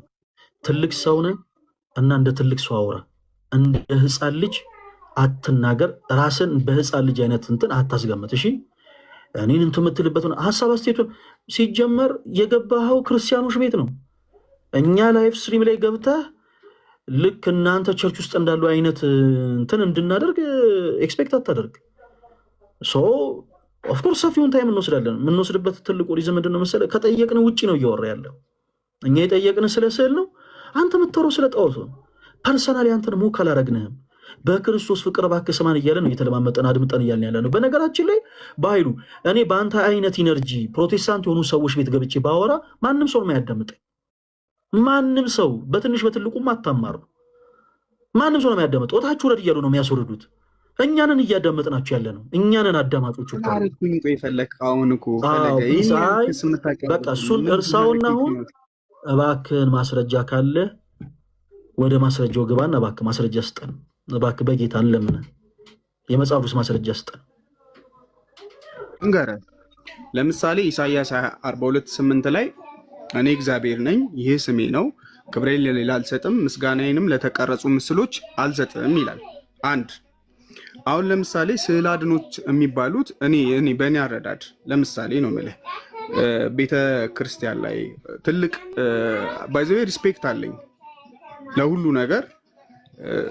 ታሪካችን ነው። የትኛውም ነገር ቢሆን እንደ ሀገርም እንደ አጠቃላይም ስናየው ታሪካችን ነው። የትኛውም ቤተ እምነት ያለ ታሪካችን ነው። አክሰፕት አደርጋለሁ። ከንቀት አንጻር አይደለም። ከመማር ከመረዳዳት አንጻር ነው። ለምሳሌ እኔ የምረዳው በኦርቶዶክስ እምነት ውስጥ በርካታ ስዕል አድኖ ተብሎ የሚያዙት የሚካኤል ስዕል አለ፣ የገብርኤል ስዕል አለ፣ የተለያዩ መላእክቶች እንዲሁም ደግሞ ከዚህ በፊት ሰው የነበሩ በመጽሐፍ ቅዱስ ትልቅ በእናንተ እምነት ትልቅ ቦታ ተሰጧቸው የተቀረጹ አሉ። እነሱ ናቸው ስዕለ አድኖ የሚባሉት ነው። እነዚህ ከሆኑ ደግሞ ስዕለ አድኖ የሚባሉት እግዚአብሔር አምላክ እኔ ቀናተኛ ነኝ፣ እኔ እግዚአብሔር ነኝ፣ ይህ ስሜ ነው፣ ክብሬን ለሌላ አልሰጥም፣ ምስጋናዬንም ለተቀረጹ ምስሎች አልሰጥም ብሎ ኢሳይያስ 42:8 ላይ ነግሮናል። ዘጸአት 4 ላይ ደግሞ ከላይ ከሰማይ ከታችም ከምድር ካሉት ለራስ ወስደህ ቀርጸህ አታምልክ የሚል ቃል ነግሮናል ነው። በዚህ እምነት ውስጥ ደግሞ በእነዚህ እምነቶች በመልአኩ ገብርኤል በሚል ምስል ተቀርጾ እየተመለከ ያለበት ሁኔታዎች አሉ። መልአኩ ሚካኤል በሚል ምስል ተቀርጾ እየተመለከ ያለበት ሁኔታዎች አሉ ነው። እነዚህ ነገሮች ልክ አይደሉም። መመለክ ያለበት አንድ እግዚአብሔር ነው። ተደርጎ ነው ሲመለክ ያየው በኃይሉ። እኔ እኮ በማስረጃ ብታወራ በጣም እንዴት ደስተኛ እንደመሆን ግን ደጋግም የሚያስጠነቀቁ አንተ ከልብ አፍልቀህ ዝም ብለህ ነው የምትናገረው። በቃ ምንም አይነት ኤቪደንስ የለህም፣ ምንም አይነት ማስረጃ ግን ደስ እንዳለ ነው የምታወራው። ቆይ ወደ እዛ ከመግባታችን በፊት ሚካኤል እንዴት ሲመለክ ነው ያየኸው? እስኪ ሁላችሁም አዳምጡ እሺ። እንዴት ሲመለክ ነው ያየኸው በኃይሉ? እንዴ ለምን ማለት እኔ ጓደኞች አሉኝ እኮ የሚካኤል ቤተክርስቲያን ለምሳሌ አሁን አጠገብ ስናልፍ ሰላምታ ሰጠው የሚካኤል ስዕል በር ላይ ካለ እሱን ተሳልመው ሰግደው ሲያልፉ አይቻለሁ። ሰላምታ መስጠት አምልኮ ነው። ሰላምታ መስጠት አምልኮ ነው። ነገርኩ እኮ ኢሳይያስ 42:8 ላይ እግዚአብሔር ነኝ ስሜ ነው በኃይሉ በጌታ በኢየሱስ ስም ዲስማችማ ልጅ አትሆን እንጂ ብራዘር፣ የሰባ ሐሳብ ያነሳ መስሎ ከሆነ እግዚአብሔር ምስክር፣ የሰባ ሐሳብ አይደለም ያነሳው። በጣም ጀማሪ የሚባሉ ሰው ይቅርታና አይል ውረድ። እባክህን እኔ ሳወራ አዳምጠኝ በኃይሉ፣ እባክህን ሳወራ አዳምጠኝ። የምትለው ነገር የለም። ሁሉንም ስሜትን እኛ እንቆጣጠርልህ። አሁንም ስሜትን ማትቆጣጠር ከሆነ ስሜትን እኛ እንቆጣጠርልሃለን። አንተ ስታወራ እኛ ጸጥ ብለን ያደመጥን በኃይሉ፣ የምትናገረው ነገር ፍሬያም መሆኑ አይደለም ብራዘር። ሰምተን ማስጨረስ ግዴታ ስላለብህ ግን እንሰማሃለን። አንተ የምትናገረው ነገር በአጠቃላይ ግን ትክክል ሆኖ አይደለም በኃይሉ። ሚካኤል ሲመለካል ሳይቻለው ምን ተደርጎ ሲመለከ ሰላምታ ይሰጡታል? ሰላምታ መስጠት አምልኮ ነው ወይ? ቱ ዘ ፖይንት እሱም ብቻ መልስልኝ። ሰላምታ መስጠት አምልኮ ነው ወይ በኃይሉ? ባጭሩ መልስልኝ። ማይክሮፎን ፈሊ ይቅርታ፣ ይኸውልህ አሁን ያንተ አፕሮች ባጭሩ መልስ፣ ሰው ማስደንበረ ማስወጣት በቃችሁም ብለህ ስትያዙ ነው እንትን ሰላሙ መደንበር ያንተ መብት ነው። መደንበር ያንተ መብት ነው። ሰዎችን አስደንብረ ምናምን እንዲወጡ መደንበር ያንተ መብት ነው፣ ያንተ ድርሻ አይደለም። እኔ ደንበር አላልኩም። አትነጫነጭ፣ የጠየቅኩህን ብቻ። ሰላምታ መስጠት አምልኮ ነው ወይ? ለመጨረሻ ጊዜ ነው እድል የምሰጠው በኃይሉ። ሰላምታ መስጠት አምልኮ ነው? አሁን ከኔና ከአንተ የተረጋጋው ማን ነው? ፈለገ እግዚአብሔር ፈለገ። አመሰግናለሁ። አይ ሁሌ ፈቃደኛ ሰላም ሆነልህ። አመሰግናለሁ። ሰላም። ኦኬ ፕሮቴስታንቶች ወንድሞቻችን እባካችሁን ከኛ ጋር ስታወሩ ሁለት ነገር ብቻ ላስታውሳችሁ። አንደኛ በጣም በጥንቃቄ ተሞልታችሁ አውሩ። ምክንያቱም ያለ ማስረጃ የምታወሩ ከሆነ በፍጹም የትም ሙቭ እንድታደርጉ አናረጋችሁም። ሁለተኛ ደግሞ በቀጥታ መልስ ስጡ። ሰላምታ መስጠት አምልኮ ነው ያልነው። ሰላምታ መስጠት አምልኮ ነው። በኮንፊደንስ አምልኮ ነው ማለት ሞራል የለውም። በኮንፊደንስ አምልኮ አይደለም ማለት ሞራል የለውም።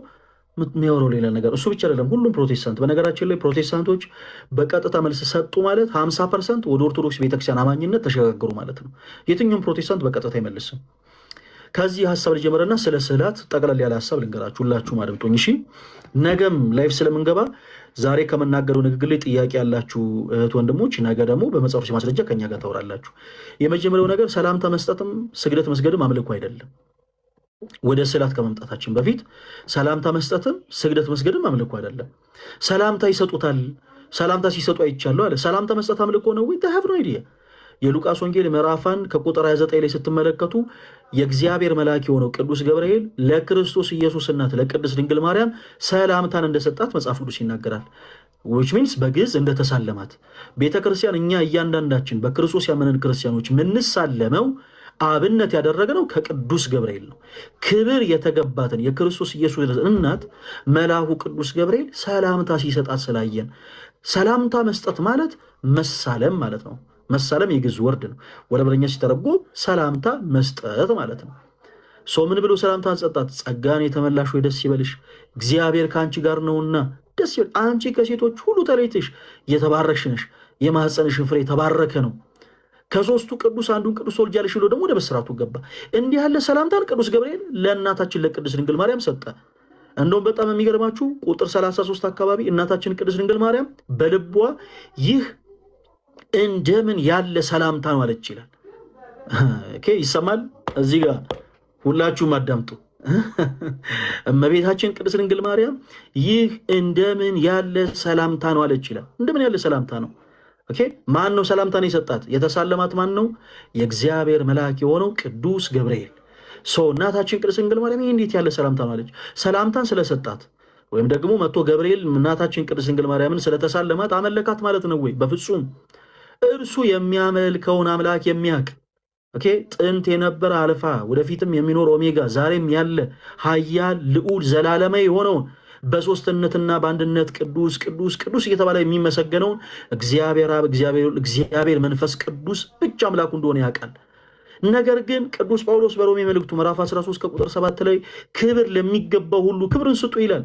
እናም ቅዱስ መልአክ ለእግዚአብሔር ቅዱሳኖች እንዴት ክብር መስጠት እንዳለበት ያውቃልና የክርስቶስ ኢየሱስን እናት ድንግል ማርያምን ማለት ከፍጥረታት ሁሉ በላይ የሆነችውን ድንግል ማርያምን አክብሮ ሰላምታ ሰጣት። አመለካት ማለት ግን አይደለም። ስለዚህ ክርስቲያን የሆኑ ሰዎች ወደ ቤተ ክርስቲያን ዞረው ሰላምታን ሲሰጡ ስትመለከቱ አመለኩ ብላችሁ እንዳትሞኙ። ሰላምታ መስጠትን የተማርነው እኛ ከመልአኩ ከቅዱስ ገብርኤል ነው። ሌላው ስለ ስግደት እናንሳ። ስግደት ሁሉ አምልኮ ነው ወይ? በፍጹም አይደለም። ፕሮቴስታንቶች ወንድሞች በደንብ አዳምጡ።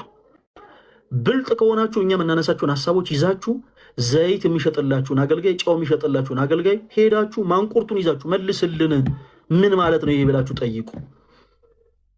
ስለ ስግደት ስናነሳ ፕሮቴስታንት አማኙ በአጠቃላይ ስግደት ሁሉ አምልኮ ነው ወይንስ አይደለም ተብሎ ሲጠየቁ ስግደት ሁሉ አምልኮ ነው ብለው ይመልሱላችኋል። እስቲ እንደሆነ አንድ ማስረጃ ስጡን ስትሏቸው የሚያነሱላቸው የመጽሐፍ ቅዱስ ጥቅስ የማቴዎስ ወንጌል ምዕራፍ 4 ከቁጥር 10 ላይ ያለው ነው እና እዛ ቦታም ሰይጣን ወድቀህ ብትሰግድልኝ ለአንተ ይህን ሁሉ ግዛት እሰጥሃለሁ ብሎ ጌታችን ኢየሱስ ፊት ቀርቦ ፈተናን ባቀረበ ጊዜ ጌታችን አምላካችን ኢየሱስ ክርስቶስ የመለሰውን ምላሽ ያነሱታል። እዛ ክፍል ላይ ምን አለ ጌታ ኢየሱስ? ሂድ ለአምላክ ለእግዚአብሔር ስገድ፣ እርሱን ብቻ አምልክ ተብሎ ተጽፏል ብሎ የተናገረውን ማለት ነው። አዎ የአምልኮ ስግደት የሚገባው ለእግዚአብሔር ብቻ ነው። አዎ ሊመለክ የሚገባው እግዚአብሔር ብቻ ነው። ይሄ ግን የመጽሐፍ ቅዱስ ክፍል ስግደት ሁሉ አምልኮ ነው የሚል ጽንሰ ሐሳብን ግን የያዘ አይደለም። መጽሐፈ ሩት ምዕራፍ 2 ከቁጥር 10 ላይ ገልጣችሁ ስትመለከቱ ሩት ለቦዔዝ በግንባሯ ተደፍታ ሰገደች ይላል። እደግመዋለሁ፣ ሩት ለቦዔዝ በግንባሯ ተደፍታ ሰገደች ይላል። ሩት ቦዔዝን አመለከችው ማለት ነው? በፍጹም። ፕሮቴስታንት ወንድሞች እንዴ ለልጆቻችሁ ሩት እያላችሁ ስም የምታነሱ ፕሮቴስታንት ወንድሞቻችን፣ ሩት በመጽሐፍ ቅዱስ ላይ የተጠቀሰችው ሩት ለቦዔዝ ምስጋናን እያቀረበች ከደስታዋ ብዛት በአክብሮት በግንባሯ ተደፍታ ሰገደችለት ይላል። እንዲህ አይነቱ ስግደት የአክብሮት ስግደት ነው የሚባለው።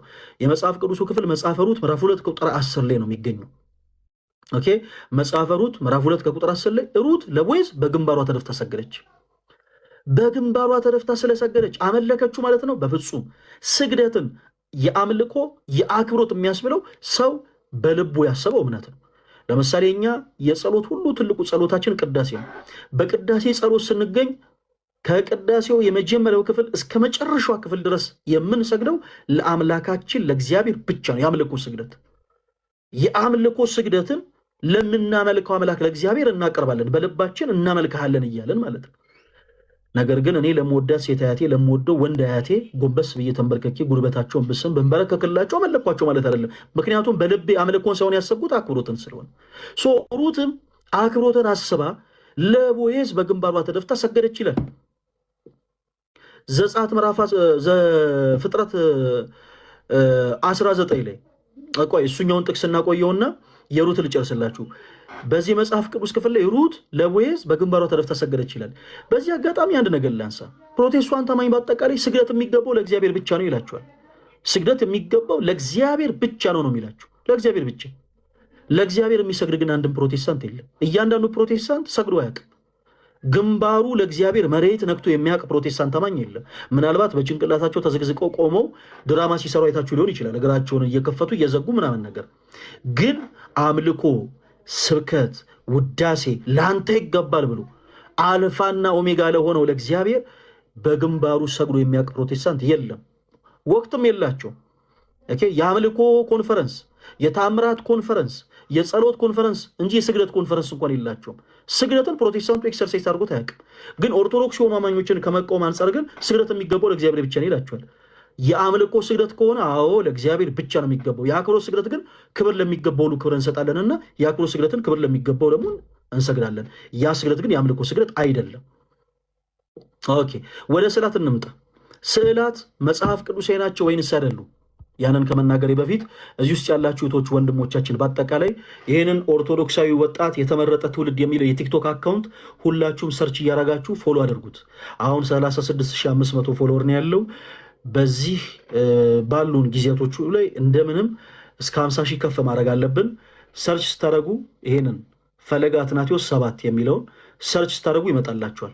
እና ሁላችሁም ፎሎ የማድረግ ቻሌንጁን ተቀላቀሉ። እያንዳንዱ ክርስቲያን በአጠቃላይ ይሄንን አካውንት ፎሎ እንዲያደርግ ሁላችሁም ቻሌንጁን አቅርቡላቸው። ይሄንን ኦርቶዶክስ ወጣት የሚለውን የተመረጠ ትውልድ የሚለውን የቲክቶክ አካውንት ሁላችሁም ፎሎ አድርጉት። ሰርች ባራችሁ ላይ ግን የግድ ፈለገ አትናቴዎስ 7 ብላችሁ ቁጥሩን ስትጽፉ ነው የሚመጣላችሁ። ስለዚህ ሰርች ባራችሁ ላይ ፈለገ አትናቴዎስ 7 እያላችሁ ሰርች እያረጋችሁ አካውንቱን ሁላችሁም ፎሎ አድርጉ። እሺ፣ ወደ ቀድሞ ነገር እንመለስ። ስዕላት መጽሐፍ ቅዱሳዊ ናቸው ወይንስ አይደሉም ስንል ስዕላት መጽሐፍ ቅዱሳዊ ናቸው። ፕሮቴስታንት ወንድሞቻችንን ስዕላት መጽሐፍ ቅዱሳዊ ናቸው ወይንስ አይደሉም ስትሏቸው አይደሉም ብሎ ይመልሱላቸዋል። ላለመሆናቸው የመጽሐፍ ቅዱስ ማስረጃ ስጡን ስትሏቸው የሚያነሱላችሁ ጥቅሶች በአጠቃላይ የሚታወቁ ናቸው። ዘዳግም 4፣ ዘጸአት ምዕራፍ 20 ከቁጥር 4፣ ሌሎችን ክፍሉ ምንድን ነው የሚለው ብለን ደግሞ ስንመለከት በላይ በሰማይ ካለው በታች በምድርም ካለው ከምድር በታች ከውሃ ውስጥ ካለው የማናቸውን ምስል ለአንተ አታደርግ፣ አታምልካቸው፣ አትስገድላቸው ይላል። እነዚህ የመጽሐፍ ቅዱስ ክፍሎች ክርስቲያኖቶች ወንድሞች የሚናገሩ ስለ ጣዖታት እንጂ ስለ ስዕላት አይደለም። እደግመዋለሁ፣ እነዚህ ክፍሎች በአጠቃላይ የሚናገሩት ስለ ጣዖታት እንጂ ስለ ስዕላቶች አይደለም። እኛ ክርስቲያኖች ይሰመርበት በክርስቶስ የምናምን እውነተኛ የወይን ግንድ የሆነውን ክርስቶስ ኢየሱስን በማመን ቅርንጫፍ የሆነን አማኞች ነን እና ጣዖታትን አብዝተን እንጸየፋለን። ስዕላት መጽሐፍ ቅዱሴ ናቸው ወይንስ አይደሉም ሲባል ግን ኦፍኮርስ መጽሐፍ ቅዱሴ ናቸው። በላይ በሰማይ ሲል በላይ በሰማይ ላይ ያሉትን ሰራዊቶች በአጠቃላይ ያካትታል። ፀሐይ፣ ጨረቃ፣ ከዋክብት፣ አዕዋፍት፣ ሌሎችን በታች በምድር በወንድ ቢሆን በሴት በከርከሮ በቀበሮ በድኩላ በተኩላ በእነዚህ ሁሉ ሰዎች አንዳች ምስልን ቀርጸው የሚያመልኩ ከሆነ ያ ጣዖት አምልኮ ነው። አንድ ሰው አንበሳን ቢስል በነገራችን ላይ ኃጢአት አይደለም። አንበሳን ቢስል ኃጢአት አይደለም። ያንን ስሎ ግን የሚያመልክ ከሆነ ወርሺፕ የሚያደርግ ከሆነ ግን ያ ጣዖት አምልኮ ነው። ከምድርም በታች ከውስጥ ካሉት የማናቸውን ምሳሌ ለእናንተ እንዳታደርጉ እንዳታመልኳቸዋል እንዳታመልኳቸው። እግዚአብሔር አምላካችን እስካዘዘን እኛ ጣዖታትን አብዝተን እንጸየፋለን።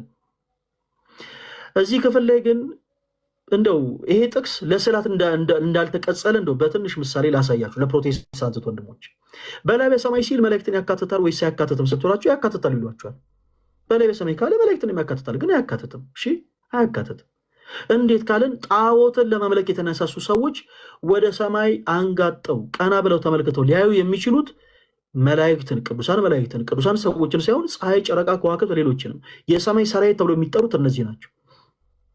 ሰው ለነጽሮተ ቅዱሳን ራሱ የሚደርሰው የቅድስናን ህይወት መንፈሳዊ የሆነን ጉዞ ጠንክሮ ከተጓዘ ብቻ ነው እንጂ እኔና እናንተ እንዲህ ተሰባስበን ወደ ሰማይ ቀና ብለን አንጋጠል ቀኑን ሙሉ ብንውል ቅዱሳን መላእክትን ቅዱሳን ሰዎች ልናይ አንችልም፣ እንኳን እግዚአብሔርን ቀርቶ። እዚህ ክፍል ላይ እየተጠቀሰ ያለው ሰዎች ወደ ላይ ወደ ሰማይ ቀና ብለው ተመልክተው አይተው ስለው ሊያመልኳቸው የሚችሉ ነገሮች ነው ሜንሽን የተደረጉት። ስለዚህ የሰማይ ሰራዊቶች በአጠቃላይ ሜንሽን ተደርገዋል። የሰማይ ሰራዊቶች ምንድናቸው? አስትሮይዶች፣ ሜትሮይድ፣ ከዋክብት፣ ፀሐይ፣ ጨረቃ፣ አእዋፍ፣ ደመና፣ እነዚህ ነገሮች በአጠቃላይ ሜንሽን ተደርገዋል። ሰዎች እነዚህን ሁሉ ነገሮች ቀርጸው ማምለክ አይችሉም። ስዕላት መጽሐፍ ቅዱስ ናቸው ወይ ስንል ኦፍኮርስ ናቸው። ኦሪት ዘጸአት ምዕራፍ 20 እዚሁ ምዕራፍ 20 ከቁጥር 18 ላይ ምዕራፍ 25 ይቅርታ፣ ዘጸአት ምዕራፍ 20 ከቁጥር 4 ላይ ጣዖታትን እንድንጸየፍ ካዘዘን በኋላ ዘጸአት ምዕራፍ 25 ከቁጥር 18 ላይ 2 ኪሩቤል ከተቀጠቀጠ ወርቅ ስራ ብሎ አምላካችን እግዚአብሔር እንዳዘዘ እንመለከታለን። በቀጥታ ነው ያዘዘው፣ በቀጥታ። ይሄ የመጽሐፍ ቅዱስ ጥቅስ ብቻ አይደለም። አንደኛ ነገሥት ምዕራፍ 6 ከቁጥር 29 ላይ 2 ኪሩቤል ይቅርታ ሶሪ አንደኛ ነገሥት ምዕራፍ 6 ከቁጥር 29 ላይ በቤቱ ግንብ ሁሉ ዙሪያ በውስጥና በውጭ የኪሩቤል መላእክት ስዕላት እንዲሳሉ አምላካችን እግዚአብሔር በቀጥታ እንዳዘዘ እንመለከታለን። እንደውም ቁጥር 27 ላይ ከፍ ብላችሁ ታነቡት አንደኛ ነገሥት ምዕራፍ 6 ከቁጥር 27 ላይ የኪሩቤል መላእክት ክንፎቻቸው ተዘርግተው ነበር ይላል። የአንዱ ኪሩብ ክንፍ ከአንደኛው ጥግ እስከ ሌላኛው ጥግ ይደርስ ነበር። የሁለተኛው ኪሩብ ክንፍ ከአንደኛው የግንብ ጥግ እስከ ሌላኛው የግንብ ጥግ ድረስ ይደርሱ ነበር ይላል። በጣም ግዙፍ ተደርገው ነው የተሳሉት። አምላካችን እግዚአብሔር ጣዖታትን እንድንጸየፍ አዞናል። በዛው ልክ ደግሞ ስዕላቶችም ደግሞ እንዲሳሉ ያዘዘበትን የመጽሐፍ ቅዱስ ክፍሎች ማየት ይቻላል። ስዕላቶች መጽሐፍ ቅዱስ ናቸው ወይንስ አይደሉም ስንል ኦፍኮርስ ናቸው። ቅድም እንዳነሳን አንደኛ ነገሥት ምዕራፍ 6 ከቁጥር 9 ላይ በቤቱ ግንብ ሁሉ ዙሪያ ለአምልኮተ እግዚአብሔር በተሰራው መቅደስ ውስጥ የኪሩቤል መላእክት ስዕላቶች እንደተሳሉ ያው እንመለከታለን፣ ማየት እንችላለን። ሌላው ከዚህ ጋር ተያይዞ የሚነሱ ጥያቄዎች ምንድነው? እናንተ የታይታችሁ ነው የሳላችሁት? ሚካኤልን የታይታችሁ ሳላችሁት? ትሪኒቲ ስላሴ ብላችሁ የምትስሉ ደፋሮች አይደላችሁ ወይ እናንተ ኦርቶዶክሶች? ከየታይታችሁ ሳላችሁ ይላል። ቶሎ ቶሎ ምለው ከሰዓት አንጻር ነው። እሺ የኔ ተወዳጆች፣ ምናልባት ነገ ሰፊ ታይም ካለን ቀስ ብለን እናወራለን። ከየት አይታችሁ ሳላችሁ የሚል ጥያቄ ይነሳል። ሚካኤልን የት አይታችሁ ሳላችሁት? ቅዱስ ዑራኤልን የት አይታችሁ ሳላችሁ? ስላሴዎችን የት አይታችሁ ሳላችሁ የሚል ጥያቄዎች በተደጋጋሚ ይነሳል። ስዕላት የፎቶግራፍ አገልግሎት የላቸውም። ፕሮቴስታንቶች ወንድሞች በደንብ አድርጋችሁ አዳምጡ። ስዕላት የፎቶግራፍ አገልግሎት የላቸውም። ስዕላት ገላጮች ናቸው። ስዕላት የቤተ ክርስቲያን ልሳኖች ናቸው። ወንጌል የሚሰበክባቸው ልሳኖች ናቸው። ስዕላቶች ወንጌል የሚሰበክባቸው የቤተክርስቲያን ልሳኖች እንጂ የፎቶግራፍ አገልግሎት የሚያገለግሉ አይደሉም። ለምሳሌ በቤተልሔም ግርግም ክርስቶስ እንደተወለደ ጌታ እንደተወለደ የሚያሳይ ስዕላዊ የሆነ ገላጭ አለ። ያ ስዕሉ የፎቶግራፍ አገልግሎት አይደለም ያለው። ይኸውላችሁ ክርስቶስ በቤተልሔም በተወለደ ጊዜ መልኩ ይሄን ነበር የሚመስለው ብለን የፎቶግራፍ አገልግሎትን አይደለም እያሳየን ያለ ነው። ሞኝ የሆነ ፕሮቴስታንት ትውልድ በአጠቃላይ ከየት አይታችሁ ሳላችሁት ይላል። መልካም፣ አሁንም ደግመን እናስታውሳችሁ።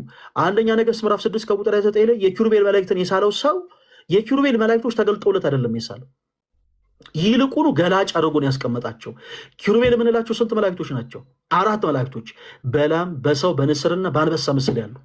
ስለዚህ እነዚህን መላእክቶች ገላጭ አድርጎ ሳላቸው እንጂ የኪሩቤል መላእክቶች ተገልጠውለት እስቲ አንዴ ክንፋችሁን ዘርጉት፣ እስቲ አንዴ ደግሞ ትንሽ ወደ ቀኝ፣ እስቲ ትንሽ ወደ ግራ እያለ እየተመለከታቸው ሳለ የሚል አስተምሮ የለም።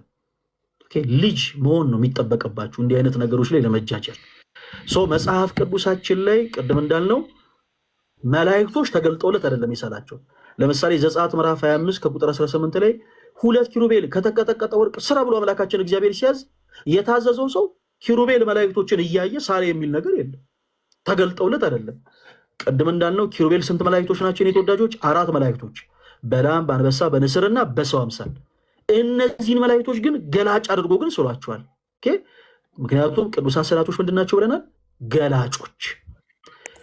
ቅድስት ቤተክርስቲያናችን በ3ቱም ቋንቋዎች ወንጌል ትሰብካለች። አንደኛው ቋንቋ ሊትራል ላንጉጅ እኔና እናንተ የምናወራው፣ ሁለተኛው ቋንቋ የምልክት ቋንቋ፣ ሶስተኛው ቋንቋ ስዕላዊ ቋንቋ ነው። ቤተክርስቲያን በስዕላዊ ቋንቋም ጭምር ወንጌልን ትሰብካለች። በምልክት ቋንቋ ወንጌልን እንደምሰብክ ለፕሮቴስታንት ወንድሞቻችን ማስረዳት ለቀባሪ እንደማርዳት ነው። ምክንያቱም ቅርብ ጊዜ ባሳለፍነው እንኳን የአላፋት ዝማሬ ከ500 ሺህ እስከ 600 ሺህ የሚጠጉ ክርስቲያኖች በመስቀል አደባባይ ተሰብስበው እግዚአብሔርን በዝማሬ ሲያመሰግኑ አይታችኋል። የለበሱት ልብስ ምን አይነት ነበር? የኔ ተወዳጆች፣ ሁሉም ህዝብ በአጠቃላይ ከ500 እስከ 600 ሺህ የሚጠገው ሰው በአጠቃላይ ምንድን ነበር የለበሰው? ነጭ ልብስ ነበር የለበሰው። የዛን ታይም ለምንድን ነው ሬንጀር ልብስ ያልተገኙት? ለምን እኔ ሬንጀር ለብሰው ሃ እያሉ ለምን አላሳዩም ትርኢት? ምክንያቱም ቤተክርስቲያናችን በምልክት ሰባኪ ነች። ሁሉም ያን ሁሉ ቁጥር የሚያክል ክርስቲያን በአጠቃላይ ነጭ ለብሶ ነው የተገኘው። ለምን? ምክንያቱም ቤተክርስቲያናችን በምልክት ተሰብካለች። ክርስቶስ ስለኛ ኃጢአት ስለኛ በደል በቀራንዮ መስቀል ተሰቅሎ ማመን ተቀብሎ ከድቅድቅ ጨለማ ወደሚደነቅ ብርሃን እንዳሸጋገረን ነጭ ለብሰን እኛ በተግባር እንሰብካለን። ነጭ ምን ለብሰው ለዛ የሚያማምሩ ልብሶችን እየፈለገን አይደለም እየገዛን ያለ ነው። በምክንያትና በሪዝም ነጭ ምን ለብሰው ለዛ ነው፣ በምልክት እየሰበከን። ሌላው ስንዘምር አይታችሁናል። ስንዘምር ደግሞ እጆቻችን እያሸበሸብን ነበረ። እኛ ለእግዚአብሔር ዝማሬ፣ አምልኮ፣ ውዳሴ እያለን ሰይጣን ጭፈራ አንጨፍርም። ስንዘምር እያሸበሸብን ነበር። ምናሸበሸበው ለምንድን ነው? ጌታችን ኢየሱስ ክርስቶስ ከሊጦስተር አደባባይ እስከ ቀራንዮ ድረስ 13 ሕማማት እንደተቀበለ እያሰብን፣ ጸሐፍት ፈሪሳውያን ወዲና ወዲያ እያረጉ እያንገላቱ ከሊጦስተር አደባባይ ቀራንዮ ድረስ እንደወሰዱት እያሰብን ያንን ከሕማሙ ጋር እየተባበረን እናሸበሽባለን። ቤተክርስቲያናችን በምልክት ሰባኪ ስለሆነች ይሄ ለኢየሱስ ነው እያለን ዳሊያችንን አናወዛውዝም። ይሄ ለኢየሱስ ነው እያለን ሰይጣን ጭፈራን አንጨፍርም። እኛ በምልክት ወንጌልን እንደምንሰብክ ለፕሮቴስታንት ወንድሞቻችን ማስረዳት ለቀባሪ እንደማርዳት ነው። ምክንያቱም በአይኖቻቸው አይታቸዋል። ከዛ ሳሸብሽበን ከዛ ደግሞ እናጨበጭባለን። ስናጨበጭብ አባ ሕርያቆስ በቅዳሴው የሚፈራ ግሩም ነው፣ በእኛ ዘንድ ግን ትሑት ነው ያለው ጌታ በሰው እጅ በጥፊ መጽፈቱን እያሰብን እናሸበሽባለን። ከዝማሬው ውስጥ ተነጥለን ወጥተን ከሕማሙ ጋር እንተባበራለን። በምልክት ቅድስት ቤተክርስቲያናችን ወንጌል ትሰብካለች። ሌላው ሰላም የሆነ ቋንቋ ነው። ቤተክርስቲያናችን ሰላም በሆነ ቋንቋ ወንጌል ትሰብካለች። የኔ ተወዳጆች ፕሮቴስታንት የሆናችሁ እህቶች ወንድሞችም ህፃናት ልጆቻችሁን መዋለ ህፃናት ካስገባችሁ በኋላ ህፃናት ልጆቻችሁ ሊትራል ከሆነ ወይ ይልቅ ከምልክት ቋንቋም ይልቅ ሰላም በሆነ ቋንቋ ነው ትምህርትን የሚማሩት። ለምሳሌ ኤ4 አፕል መሆኑን እንዲረዱ መምህራን ከኤ ፊደል አጠገብ የአፕል ምስልን ያስቀምጣሉ። ቢ4 ቦል እንደሆነ እንዲያውቁ እንዲረዱ ህፃናት ቀለል ባለመልኩ ከቢ ፊደል አጠገብ የኳስ ስዕል ያስቀምጣሉ። ለምን? ምክንያቱም ከሁለቱ ቋንቋዎች በበለጠ ሁኔታ ፓወርፉል በሆነ መልኩ በሰው ልጆች አይምሮ ላይ ጥሩ መረዳትን ሊፈጥር የሚችለው ስዕላዊ ቋንቋ ስለሆነ ማለት ነው። እና ልጆቻችሁም ጭምር የሚማሩት በስዕላዊ ቋንቋ ነው። ወደ መጽሐፍ ቅዱስ ያስተምሮ ግን ስንመጣ ቤተክርስቲያናችን ቅድም እንዳልነው ስዕላትን ለስብከት አገልግሎት ነው የምትጠቀምባቸው። በቤተክርስቲያናችን ያላቸው አገልግሎት የስብከት አገልግሎት ነው። ስዕላት ገላጮች ናቸው። የቤተክርስቲያን ልሳኖች ናቸው። ወደ ቤተክርስቲያን ስትገቡ ጌታችን ኢየሱስ ክርስቶስ በቤተልሔም ግርግም እንደተወለደ መጽሐፍ ቅዱስ ልክ እንደሚናገረው ሰላም የሆነ ገላጭነት ቅድስት ቤተክርስቲያን ታስቀምጣለች። ይሄ ኢየሱስ ነው፣ ይሄ የኢየሱስ ፎቶ ነው እያለች ግን አይደለም። ይሄው ያቀፈችው ማርያም ነች፣ ይሄም ደግሞ የማርያም ፎቶ ነው። ይኸውላችሁ ራሷ ቁጭ እያለች አይደለም ቤተክርስቲያን በመጽሐፉ ላይ የተቀመጠውን ሐሳብ ገላጭ በሆነ መልኩ እያስቀመጠች ነው። ከስዕሉ ስር ክርስቶስ በቤተልሔም ግርግም እንደተወለደ ተብሎ ይቀመጣል። ከዛስ ወደ ዮሐንስ ወንዝ ደግሞ ሄዶ ከገሊላ ወደ ዮርዳኖስ ሄዶ ክርስቶስ በ30 ዓመቱ በዮሐንስ እጅ እንደተጠመቀ መጽሐፍ ቅዱስ ይናገራል። ያንኑ ሐሳብ ቅድስት ቤተክርስቲያናችን ገላጭ በሆነ መልኩ ታስቀምጣለች። ከስዕሉ ስር ክርስቶስ በዮርዳኖስ ወንዝ እንደተጠመቀ አያችሁ። እንደ የሚለው ገላጭነትን የሚያሳይ ነው። ከእያንዳንዱ ስዕላቶች ስር እንዲህ አይነት ጽሑፎች ይቀመጣሉ። ለምን? ምክንያቱም ስዕላት ገላጮች ናቸው። አንድ መስማት የማይችልን ሰው ማየት የሚችልን ሰው ብቻ ወደ ፕሮቴስታንት አዳራሽ ብትወስዱት ኦብዘርቭ በማድረግ ብቻ በማየት ብቻ የሚረዳው ወንጌል ምንድን ነው በጌታ ፕሮቴስታንቶች ወንድሞች፣ እስቲ ጆሮቻችሁን ይዛችሁ ቸርች ውስጥ ግቡና በማየት ብቻ የምትረዱትን ወንጌል እስቲ ንገሩ። አያችሁ፣ ቤተክርስቲያን ይወላችሁ ሰው አይኑንም ጨፍኖ ጆሮቹም ተደፍነው ገብቶ ይወላችሁ በማሽተት እንኳን ያቃታል። ሁለንተኗ ይለያል። ቅዱስ ቤተክርስቲያናችን ሰው እንደ ሰምቶ አይደለም እንደ አይቶ አይደለም በሽታ እንኳን ያቃታል። ወደ ፕሮቴስታንት አዳራሽ እንደ አንድ መስማት የማይችልን ሰው ብትወስዱት በማየት ብቻ ምንድን ነው የሚረዳው? ምንም የሚረዳው ወንጌል የለም። ወደ አዳራሽ ያስገብታችሁት ምናልባት ያ ሰው ስሪፒስ የለበሰ የሆነ ጨርቅ የያዘ ሰው በእጆቹ ሰዎችን እየነካ እየገፈተረ ሲጥል ሊመለከት ይችላል። የሆኑ ሰዎች ደግሞ ከቸርቹ ጥግ እስከ ሌላኛው ጥግ እየተሯሯጡ ጣሪያ ለጣሪያ ሲንዘላዘሉ ሊያይ ይችላል። አንዳንዶቹ እየተነሱ መሬት እየነኩ እኔክሽኔካውን ሲያወርዱት ሊመለከት ይችላል። ሲጨፍሩ ሊያይ ይችላል። የተወሰኑት ደግሞ መሬቱ ላይ ሲንከረባበቱ ወይም ደግሞ ሲንከባለሉ ሊመለከት ይችላል። ህይወት ሆኖ ግን ወንጌል ሆኖ ሊመለከት የሚችለው አንድም ነገር ግን የለም። ኦኬ በመጽሐፍ ቅዱስ ላይ እሱ የሚያውቀውን እውነት እዛ አዳራሽ ውስጥ ተገልጦ ሊመለከቱ አይችልም። ሴቶች በጣም ጥሩ የሆነ ጭፈራን ሲጨፍሩ ሊመለከት ይችላል። ወንዶቹም በጣም ጥሩ የሆነ ስፖርት ሲሰሩ ሊመለከት ይችላል። ጥሩ የሆነ ጂምናስቲክ ሲሰሩ ሊመለከት ይችላል። ህይወት የሚሆንን ነገር ግን አያገኝም። ይሄንኑ ሰው ወደ ኦርቶዶክስ ቤተክርስቲያን አስገቡት።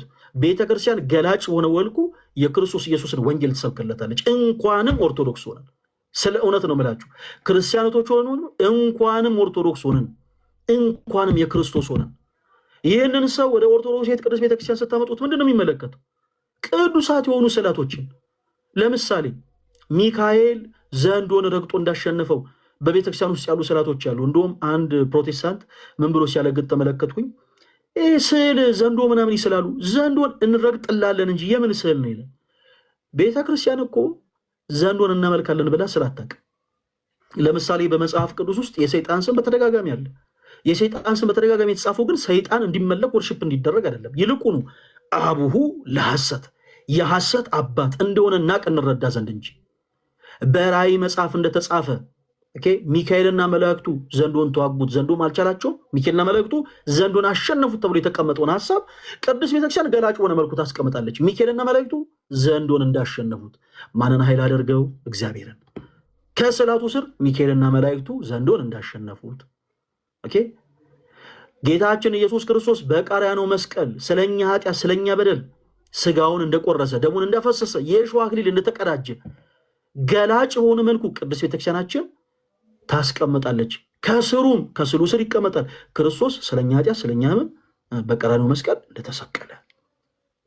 እሱ ብቻ አይደለም፣ በሐዋርያት ሥራም ጭምር የጌታ የኢየሱስ ክርስቶስ ሐዋርያት በአጠቃላይ ኢየሱስ ስለሚለው ስም አንገታቸውን እንደተቀሉ፣ በሰይፍ እንደተሰየፉ፣ በመስቀል እንደተቸነከሩ፣ ቆዳቸው እንደተገፈፈ ጭምር ቅድስት ቤተክርስቲያን በመጽሐፍ ቅዱስ ላይ የተቀመጠውን ሐሳብ ገላጭ በሆነ መልኩ ታስቀምጣለች። ለምሳሌ ጳውሎስ በመጽሐፍ ቅዱሳችን ላይ ስለ ኢየሱስ ስም በሰይፍ እንደተሰየፈ ሰማዕትነት እንደተቀበለ ይናገራል። ይህንን ሐሳብ ቅድስት ቤተክርስቲያናችን ገላጭ በሆነ መልኩ ታስቀምጣለች። ቅዱስ ጳውሎስ ስለ ኢየሱስ ክርስቶስ ሰማዕትነትን እንደተቀበለ፣ ጴጥሮስ ስለ ክርስቶስ ኢየሱስ ስም ተዘቅዝቆ እንደተሰቀለ፣ ቶማስ ስለ ክርስቶስ ኢየሱስ ስም ቆዳው እንደተገፈፈ ገላጭ በሆነ መልኩ የመጽሐፍ ቅዱሱን አውድ ጠብቃ ቅድስት ቤተክርስቲያን ስለ